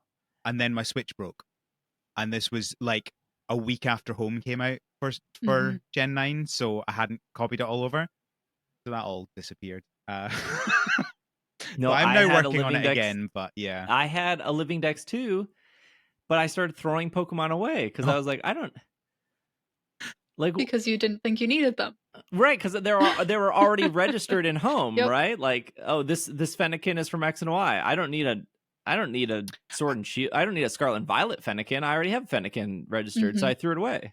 Yeah, this so was like I have all the really tools. the worst time for them to be doing this thing, right? So they added the game dexes and the completion of that. I think with the support for BDSP and Legends Arceus, right? Yeah, so yeah. There's only been one Pokemon Switch game that has come out since they added that feature. So like if they'd added that feature right at the beginning, I feel like more people would have started doing that then. Especially as the first Switch game was like only 150, right? So it's much easier to do than 400, which is both, Sword and Shield and Scarlet But and Violet. what's also funny about this timing is I was literally doing this for Let's Go, because if you go into Home, there will be little crowns. So how you get the Meloettas, you have the 3 crowns in Scarlet and Violet. So I have all the crowns for Sword and Shield. And I was 4 Pokemon away from Let's Go. And it was literally like Haunter, Graveler, whatever the middle ones were. Because when you trade them, they're no longer that. Yeah. So so I was like, before I went on all my trips, I was like, oh, I'm going to go back to Let's Go because I'm like missing 4 Pokemon. And I want the little crown next to my Let's Go, which I now have. So the only games I don't have crowns next to are Legends, which I'm only missing a handful, BDSP, which is like 80 out of 400 or whatever, and then Scarlet and Violet, because of the evolution stuff and because I needed space. But like realistically, I could probably get Meloetta in a day. Like if I woke up at like 10 a.m. and I was like, okay, I need to breed Victory Bell. I need to go catch a Ekans. I need I'm not like, I have all the tools to be like, oh, this needs to go in with a Ditto. Okay, 2 eggs, hatch. Okay, this needs to go in with a Ditto, 2 eggs, hatch. Like I have all the tools to do it. I think I'm gonna save it for Christmas because I think getting Meloetta on, like, I'll probably do like everything except like 1 Pokemon, and then on Christmas I'll move that 1 Pokemon over. I tried to do making this. sure it's an actual Christmas one and not a Boxing Day one. Yes, because I tried to do this with the original color Magearna, and I did it at like 6:30 Central Time, but that was technically 12:30 a.m. UTC. So then my Magearna's Boxing Day, not actual Christmas. I have a conspiracy about this, a theory about why they've done this just now. I think we're in the year with no Pokemon game, no Pokemon DLC. So this is just getting people back to actually play the games. They need to fill the time. They need to get people playing the games still. They don't have, seemingly, a lot to fill in at this point in time. And it's the same time of year as the games have typically come out, right? So it's keeping you in that habit of, it's October, it's November, I play Pokemon. That's what we do. I think this is such a cool way to give you a shiny mythical. Yes. Like I see as Avia, because I'm chronically online. I saw the amount of people that are like, this is too much work, I'm not interested, whatever. But I feel like that's the same energy, or maybe even the same people that are like, oh, I have to go to GameStop to get a shiny Zygarde. I know Zygarde's not mythical, but like that was a big complaint about Zygarde, and it's like, or complaining that all of the shinies come from Go these days. Yeah, like shiny Mew in Pokemon Go, which the people complained that was too much work too, to like get the Mew, and it's like, maybe it is a different audience, but you have so many vocal people being like, I wish Pokemon were harder to get, or you had to work for them, or they had to be like memorable or whatnot. And then you have other people being like, this is too much work. I'm never gonna get this. This is too much. I'm never gonna get this.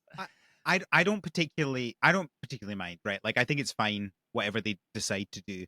And I think I understand when people are like, oh, that's a lot of work to do. But I will say, if you're not willing to catch 600 Pokemon to get a shiny Pokemon that has never been released as a shiny Pokemon before, can you really call yourself a Pokemon master? I don't think you can. Like Ash would be so disappointed in you. This is not a situation with like Go or Sleep like where it's like a limited time event, or it's like really hard to get specific Pokemon. If you have the game, you can get everything. And like as Steve said, is actually, if you've got a completed game and you've been doing, like, especially if you've been doing like the 7-star raids, you probably have a lot of like candy for powering them up as well, so you don't even really need to do much effort into evolving them. And Scarlet and Violet, like, so I've done quite a few Professor Oak challenges, which is where you're like catching all the Pokemon you can before you do a gym. And different games are very different in how they work that way. But actually, Scarlet and Violet, I found, has been one of the best for that sort of thing because there are so many Pokemon that you can catch without having to evolve. Like you can just go and get a Garchomp, Annihilate. for example. There's a Garchomp standing Yeah. around. You can go and Garchomp's battle a him good and example. catch him. You don't have to catch a Gibble and evolve it. Like you can do that for almost all the Pokemon you can catch in the wild somewhere, which is a really fun, different way of doing it compared to previous games, right? Yeah, as somebody who was trying to complete my Pokedex in Black 2, White 2, because that's the first Pokemon game with the shiny charm. It's like, cool, I caught a Gibble. Now I have to battle like 800 Audino Yep. to get this to a Garchomp. Yep. Whereas I think Al makes a great point. If you've been playing and you even if you've just beat these games and you stepped away, you have already unlocked almost every single tool in the game, whether that's like flight or money or the entire map to be like, oh, okay, cool. I'm missing Garchomp. I'm going to fly here. I'm going to catch him. I'm mixing Haxorus. I'm going to fly here. I'm going to catch them. I'm too lazy to look for Fracture. I'm just going to put Haxorus and a Ditto together. 2 eggs. Here's a bunch of rare candy. Done. Like, I will say though, to that point, the breeding in this game is the worst for I just want one of a Pokemon, right? Okay. Yes. All right. That's Yeah. fair. That's fair. It's very easy to get Pokemon the other ways, but if you're trying to get Pokemon by getting eggs, that's not as quick as in. You got to be people really efficient with it, right? Get all the Pokemon you want to breed, make your sandwich, and you got to just spend that half an hour doing as many as you possibly can. Oh, I don't even make a sandwich anymore in these games. I go to like the little like ice cream shop that sells like egg level 2, and I just buy that. It's like a ham sandwich. You don't even need to do anything. It's literally just throw some ham on it. And then watch the table like shake violently as like you're trying to like place the ham on it. Yeah. Ham falls through to the floor. I think this is really cool. There's no time. That's what I was gonna say earlier. There's no time limit on this. Just like there's no time limit on Magearna. I have heard some people say, I cannot confirm this because I haven't done it, that you do not need Pecharunt or the dinosaur paradox Pokemon. How like kind of legendary, kind of paradox. It's specifically the 2 that are not obtainable except game. through events. Yeah. The Walking Wake and what's the other one? Iron Leaves? I think it's Walking Wake, Iron Leaves, Gorging Fire. I don't think you need those. I think you do need Gorging Fire because you can catch Gouging that in fire, the game. not gorging. Oh yeah, I know. I always say gorging. Oh, he loves to it's, gorge. It's only the ones that you can't. If you buy a game just now and you play through it. So Walking Wake, Iron Leaves. Yeah, it's just those 2 and Pecharunt. Everything else you have to get. Yeah, there's also like the conversation of like this being pay to win, which I think people are maybe not realizing what pay to win actually means because I'm not sure what you're. What are you winning? I'm not sure what you're winning. Yeah. Unless like putting Shiny Meloetta on your LinkedIn profile is winning at life, possibly. These games are not free, so like. Scarlet Violet is a $60 game. Unless you're filling up your Pokemon home solely from Pokemon Go. So pay to win is kind of any. Yeah, so I it's really weird when people apply pay to win to $60 games. Because like Meloetta is free. I mean, there are arguments where yes, there for sure are $60 games that are pay to win, but here, what are you winning? I think people don't understand the difference between pay to win and pay to access, which is just called buying a game. Because like you have to buy the game and you have to buy the DLC. But that's you don't all. Have to buy the DLC though. To be fair, you don't have to buy the DLC. Oh, I guess you could trade with people. Yeah. You could trade, and also you can access all. You can still access those raids. Mm-hmm. Like if you did a Sinistcha raid, Al. And I don't have the DLC, I can join your raid and get the Sinistcha. Yeah. So like, you can trade, and also like Victory Bell's. I keep using Victory Bell because it's a really good example. Victory Bell is in the DLC, not in the base game. So I can get a Victory Bell from Let's Go Pikachu, Let's Go Eevee, breed it, and now I've got that line done without purchasing the DLC. So like, I don't even agree with the people that are like, I have to buy the DLC to get this. You don't.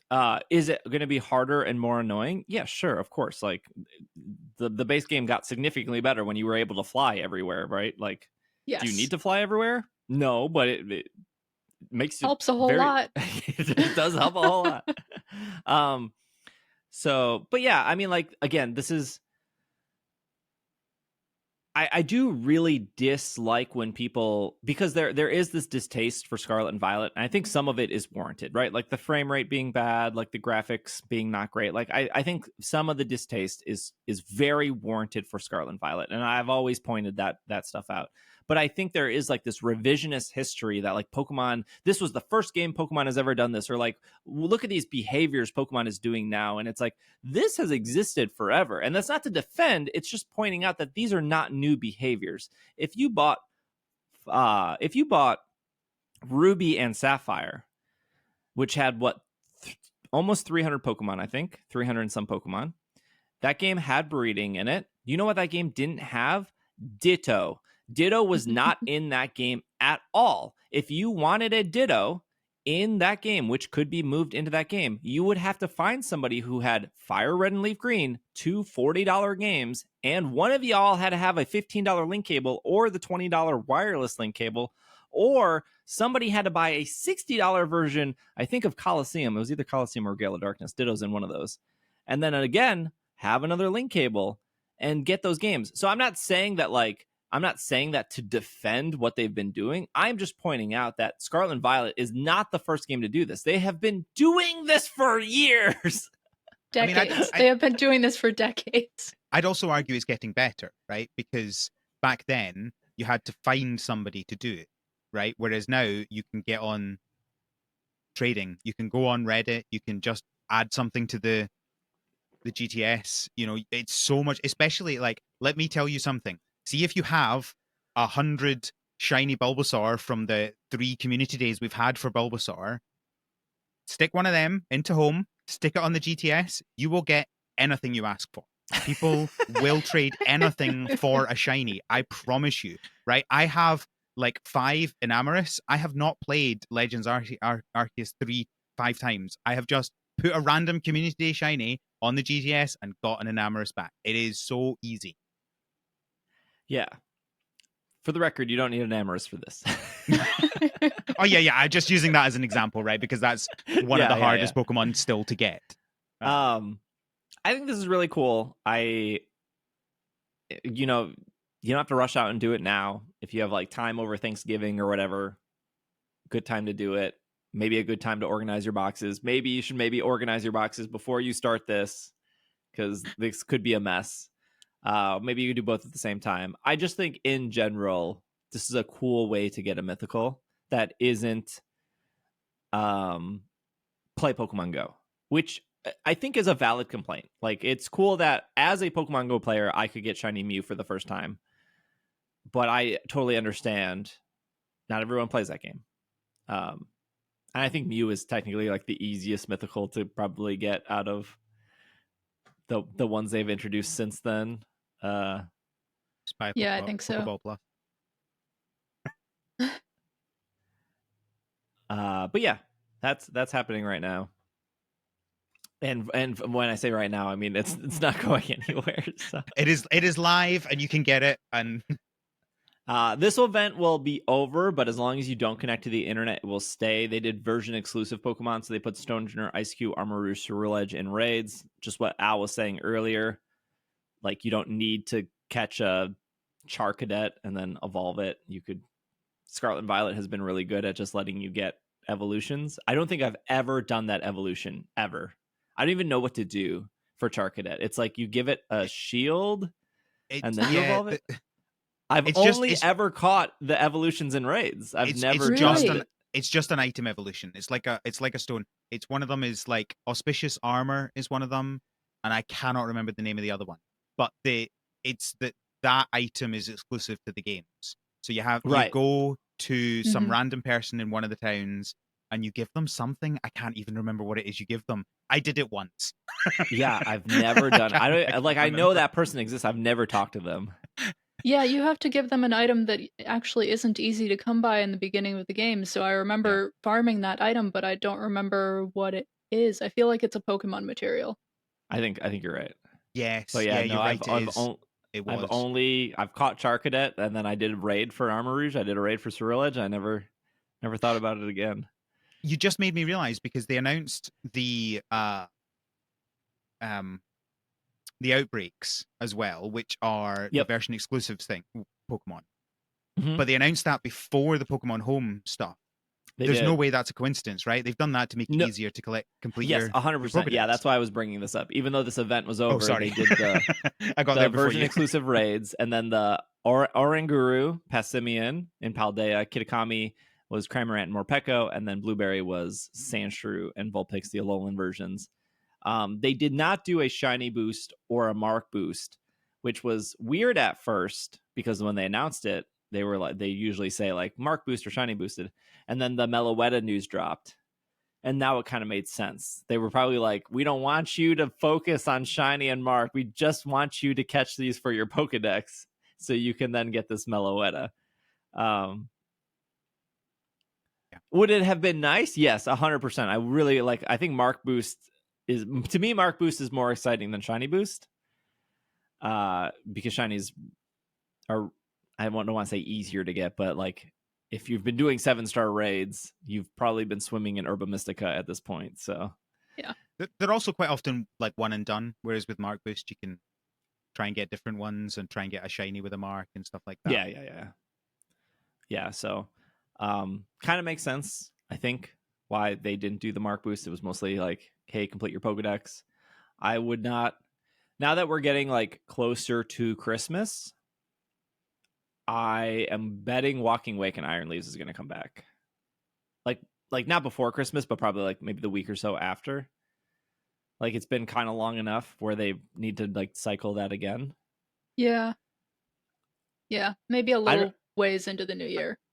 I wonder if they might actually focus on the other the other DLC Paradox, not Legends, maybe Legends, I because think that's they like count to the Meloetta. Yeah.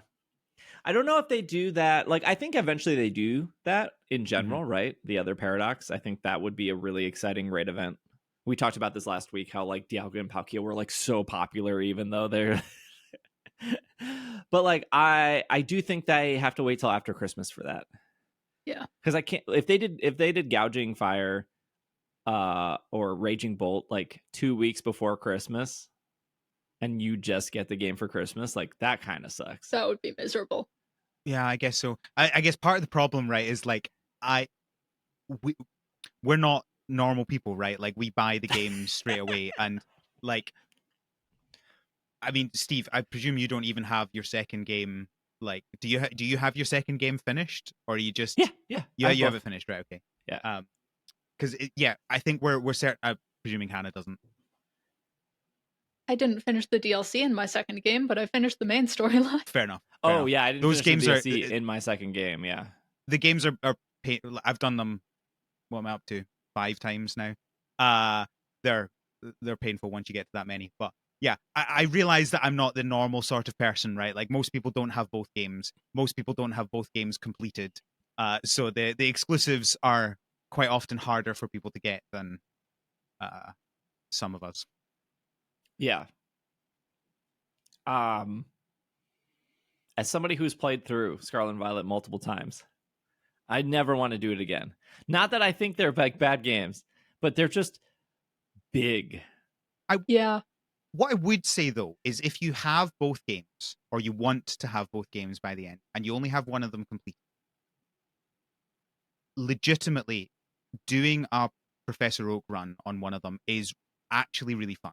Because you end up, compared to like other games where if you do it and you're like, oh, I've got like 20 Pokemon to get before the first gym, and then I've got like another 30 or whatever, BDSP are terrible because you end up with like getting up to level 40 before the first gym. It was not fun. It's actually you catch like 350 Pokemon before you do the first gym. And then it's just such a weird way of playing the game that's so different. that it feels quite fun. So if you don't have all the Pokemon and you're going to catch them all anyway, doing it in a way that also means you then have the second game completed is quite a handy, fun thing to do. I don't think you could pay me to play through those games again. Yeah, but this is what I'm After saying. 2 I'm times. talking about people who've only done it once, right? Like, I'm not Sure, talking about you. I'm not doing it again. I have done it enough times. There's definitely a honeymoon period with like any game. Like when I first played through Scarlet and Violet, besides like the issues, like it just felt like not only was there a lot to do, but you were just seeing new stuff over and over, and you were going through it, and you're like, oh my gosh, there's 5 Team Star members, and there's 5 Titans, and then there's the 8 gyms, and then there's the Elite Four, and then there's the stuff afterwards. And when you go through it the second time, you just kind of realize like there's a lot in between this. And it's not like bad, but like that honeymoon period is off at that point. And you're just like, I know where the ending is, and I'm not close to it.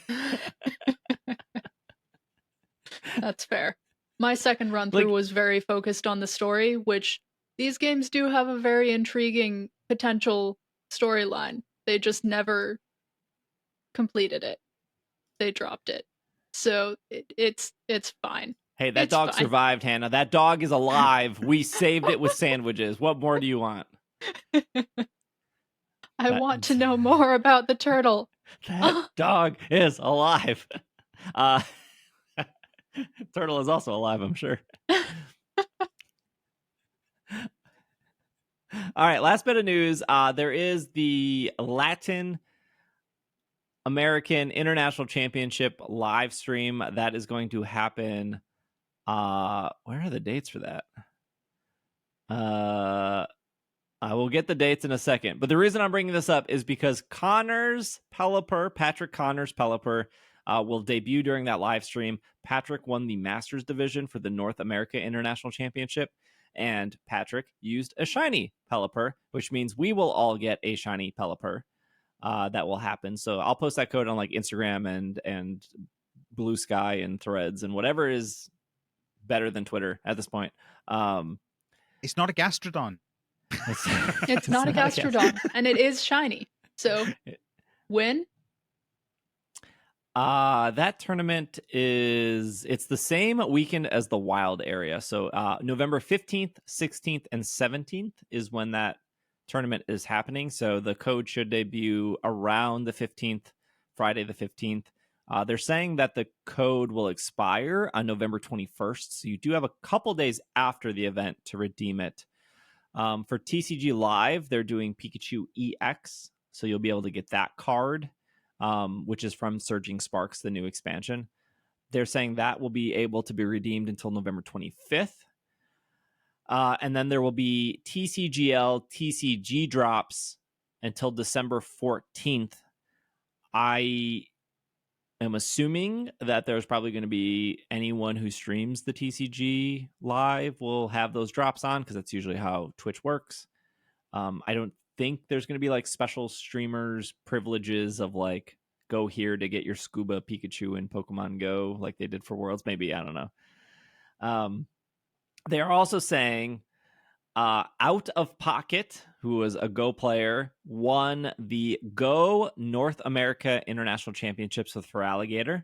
So you'll be able to get your own Feraligatr in Pokemon Go, which is, I think, brand new. This is the first time they're giving away. Yeah, that's new. Pokemon specific in Pokemon Go, which I think Hannah and I have talked about for like the last like year plus on this podcast of like, why don't they do this for Go? They don't usually do Pokemon distributions like that in Go. Yeah. Well, now they're doing it. I want to correct you. I'm pretty sure they've done one before. They did an Altaria at some point in the same way, because I was just, it's just timed research. It's not like a mystery gift or something like that. But they've definitely done an I can't remember how to say that Pokemon. Altaria. The Swablu evolution. Yes. I can't remember when they did, but I have a very distinct memory of that happening, and it was earlier this year. I think you might be right about this, but it was at the end of like a research. So what they're saying is enable your That's Twitch what this one drop. is as well. Yes. Enable Twitch drops on your Twitch. Watch stream to receive unique timed research and Go. So you're just not getting the Feraligatr. Yeah. You will get your own unique Feraligatr to get the most out of this Pokemon used in... Oh, they're not even giving it Hydro Cannon? To get the most out of this Pokemon use... Okay, never mind. This is bad. Take back everything I said about Dynamax earlier. Just give us the Feraligatr he used. They can't. That's not how Pokemon Go works. Well, they can't. They've not implemented that feature. They could implement that feature if they wanted to. But yes. Yes. No, I got that Lugia from the Chicago Go Fest that they forced into our accounts. Yeah, That's true. I double checked. It was North America International earlier this year that we got the area Altaria. So they're starting to do this, but... Yeah, to get the most out of this Pokemon, use an Elite Charge TM to teach its signature Charge Attack Hydro Cannon. It will be worth it to demolish your Pokemon. Yes, you're right, Al. They did do this with Altaria, because I remember getting the Altaria and it being just bad. Yeah. But also, I didn't think of the player who won with it. I just thought, like, oh, an Altaria encounter. Oh, it's bad. Like, they could do this. They could be like, here are... I don't even know what this Feraligatr was, like 2 attack, 15 defense, 15 HP with the exact moves he used at 1498 CP or whatever the CP was. They wouldn't even necessarily... They couldn't do you the exact IVs, obviously, with the current game. But they could presumably have an event where the Pokemon that you get from that research has the same moves. Yeah. And they have boosted IVs in some things, so they could boost the IVs, and you wouldn't get the exact IVs, but you'd get good IVs at least. They could absolutely do. There's some developer at Niantic going, no, we can't, for this very specific technical reason. I understand. I'm sorry. I think it's a good start to be like, this is what won, here's the research to get it, but like, you could easily do this research and be like, my Feraligator's not good. It's not the... Yeah. It's a lot useless. of people aren't going to even get the research because it's a Twitch drop. Yeah. Are you saying that because Twitch drops never work? Sometimes the Pokemon ones are kind of particularly bad. Having gotten Twitch drops in multiple games at this point, the Pokemon ones are kind of buggy. It's also complicated to do. Mm-hmm. For the Pokemon ones, because you have to have like your account connected to it, and then you have to make sure you're on the right one, and then there's a lot. Yes, I did after the disaster that was Hawaii. Well, like I went to like when it wasn't working, I like told Pokemon. I messaged Mr. Pikachu and I was like, drops aren't working, and they're like, we know, we're trying to fix it. But that was like several hours of my stream. I'm like walking around Hawaii with a backpack on. It's like 95 degrees out. I'm like trying to play Go. I'm trying to like show people, and it's just I got 4,000 people being like, it's not working. And what I told Mr. Pikachu was like, you have multiple issues here, right? You have the issue of like, I don't know what's not working. Is it the Trainer Club account? Is it Twitch? Because like, let's be real here. Twitch historically has never done things right either. Like there's a lot of issues that happen on Twitch just in general. So is this a Twitch problem? Is this a Trainer Club problem? Or the third entity of Pokemon of Niantic, is this a Niantic problem? Because like also not a great history of getting things right the first time. Yeah. Just talk to anybody in New Zealand. Just, so you like, I don't know which one it is. And so then you have a customer problem of these people coming into my stream and not just knowing how they work. And they don't need to know how they work. But there were so many people that were like, why are you just walking around? Fix it. Like, no. What? Not how that works. Right. Oh, no. And so it's like explaining like, the only thing I do as a creator is say, yes, turn this on, or no, turn this off. There's no like button I can hit on the back end. It's not like, let me put my backpack down and let me like toggle some Twitch settings. There's nothing I can do on the back end to fix it. So it's like explaining that to somebody who just doesn't know, right? Because it's like, well, it's your channel. you Yeah. must. It must be your fault that it's not working. Or they'll be like, whose channel can I go to where it's working? It's like, that's not how it works, buddy. So it's like, I had a meeting with Mr. Pikachu of like explaining, like, if there was like a status page that I could send them to, like status.pokemonrewards.com, to be like, hey, we're currently experiencing issues. But also there were also people that were like, this isn't working. And it's like, well, did you link your trainer club account? Like, Well, Yeah. that's the other thing is, like, I found that even when the drops are working, people don't read, and so any stream I'm in, whether it's yours or someone else's or whatever, like the chat is just full of people going, I don't understand, or like they're doing like the slash drop because they think that's somehow going to make it work. oh That yeah, people yeah. are obsessed with, right? And it's just trying to, you see the host just constantly being like, you need to go and do this, you need to go, and it's like, or they just ignore them and the chat just becomes completely useless. Right. Or like with the Hawaii thing, they would say like, drop completed, where's my Pikachu? And it's like, you don't get the Pikachu, you get a quest line. Now you have to go do that quest line. But that's not where they're looking. They're not looking in the quest line area. They're looking in their inventory for a Pikachu. Yeah. Were the quests not also, because they had one day was meant to be Pikachu and one day was meant to be Sableye, but I think they ended up accidentally swapping the days. So it's like people were like, where is my Pikachu? I've just got Sableye. Yep. So maybe we'll be getting this research with Altaria instead of for Alligator. I Look, could the see that Altaria one happening. worked great. It worked great when it happened. I don't know what they did between NAIC and Worlds, but yeah, so who knows? But it's like, it's cool that they do these things, but it's part of the reason why sometimes watching Twitch chat is just unbearable, because it's like even using me as an example, like, I'm sure people want to come in, they want to see Hawaii, they want to see Worlds, they want to see Pokemon Go, and it's like half the time I'm just answering questions of like, and I can't imagine as a viewer you're sitting there for like 4 hours being like, I know all of these questions too, like gosh, like like, yep, this is the 300th time I've heard Steve say, did you properly link your trainer club account? Yeah. So I don't know. I gave Mr. Pikachu feedback. I think it's cool that there's a quest line for Alligator, but I wish it was like closer to the Scarlet and Violet thing, where it's like, this is this person's exact for Alligator that you can use. Mm-hmm. But the other option as well is they could do, because I think one of the other problems with it being in Go is that, as we've talked about, a lot of people have a Feraligatr and they've probably powered it up people that care anyway would have it powered up. They could do, instead of like, here's the specific Pokemon, they could do, here's a bunch of candy for that Pokemon to help you power up your existing one. And also they talk about using the Elite TM. Here's a TM for you to use instead, Honestly, that sort of thing. Yeah. There are other options for them to do these things. I think for Worlds they did give an Elite TM. I think one of the researches was an Elite TM.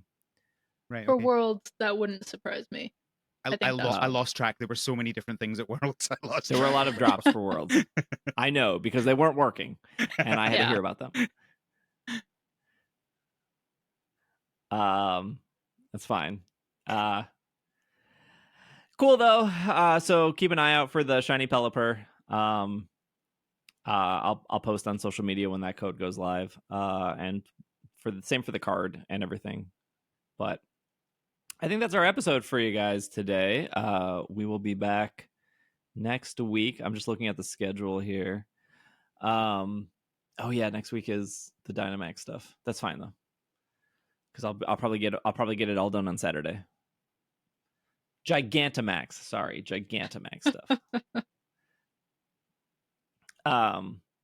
Yeah, cool. Thank you, Hannah. Thank you, Al. Thanks for making it to the end. If you're watching on YouTube, comment your favorite Labubu. Which I'm very excited for the one comment we get. Otherwise, we'll be back next week. This has been another episode of the Pokemon Podcast, and we are super. Don't get lost in a corn maze. Effective.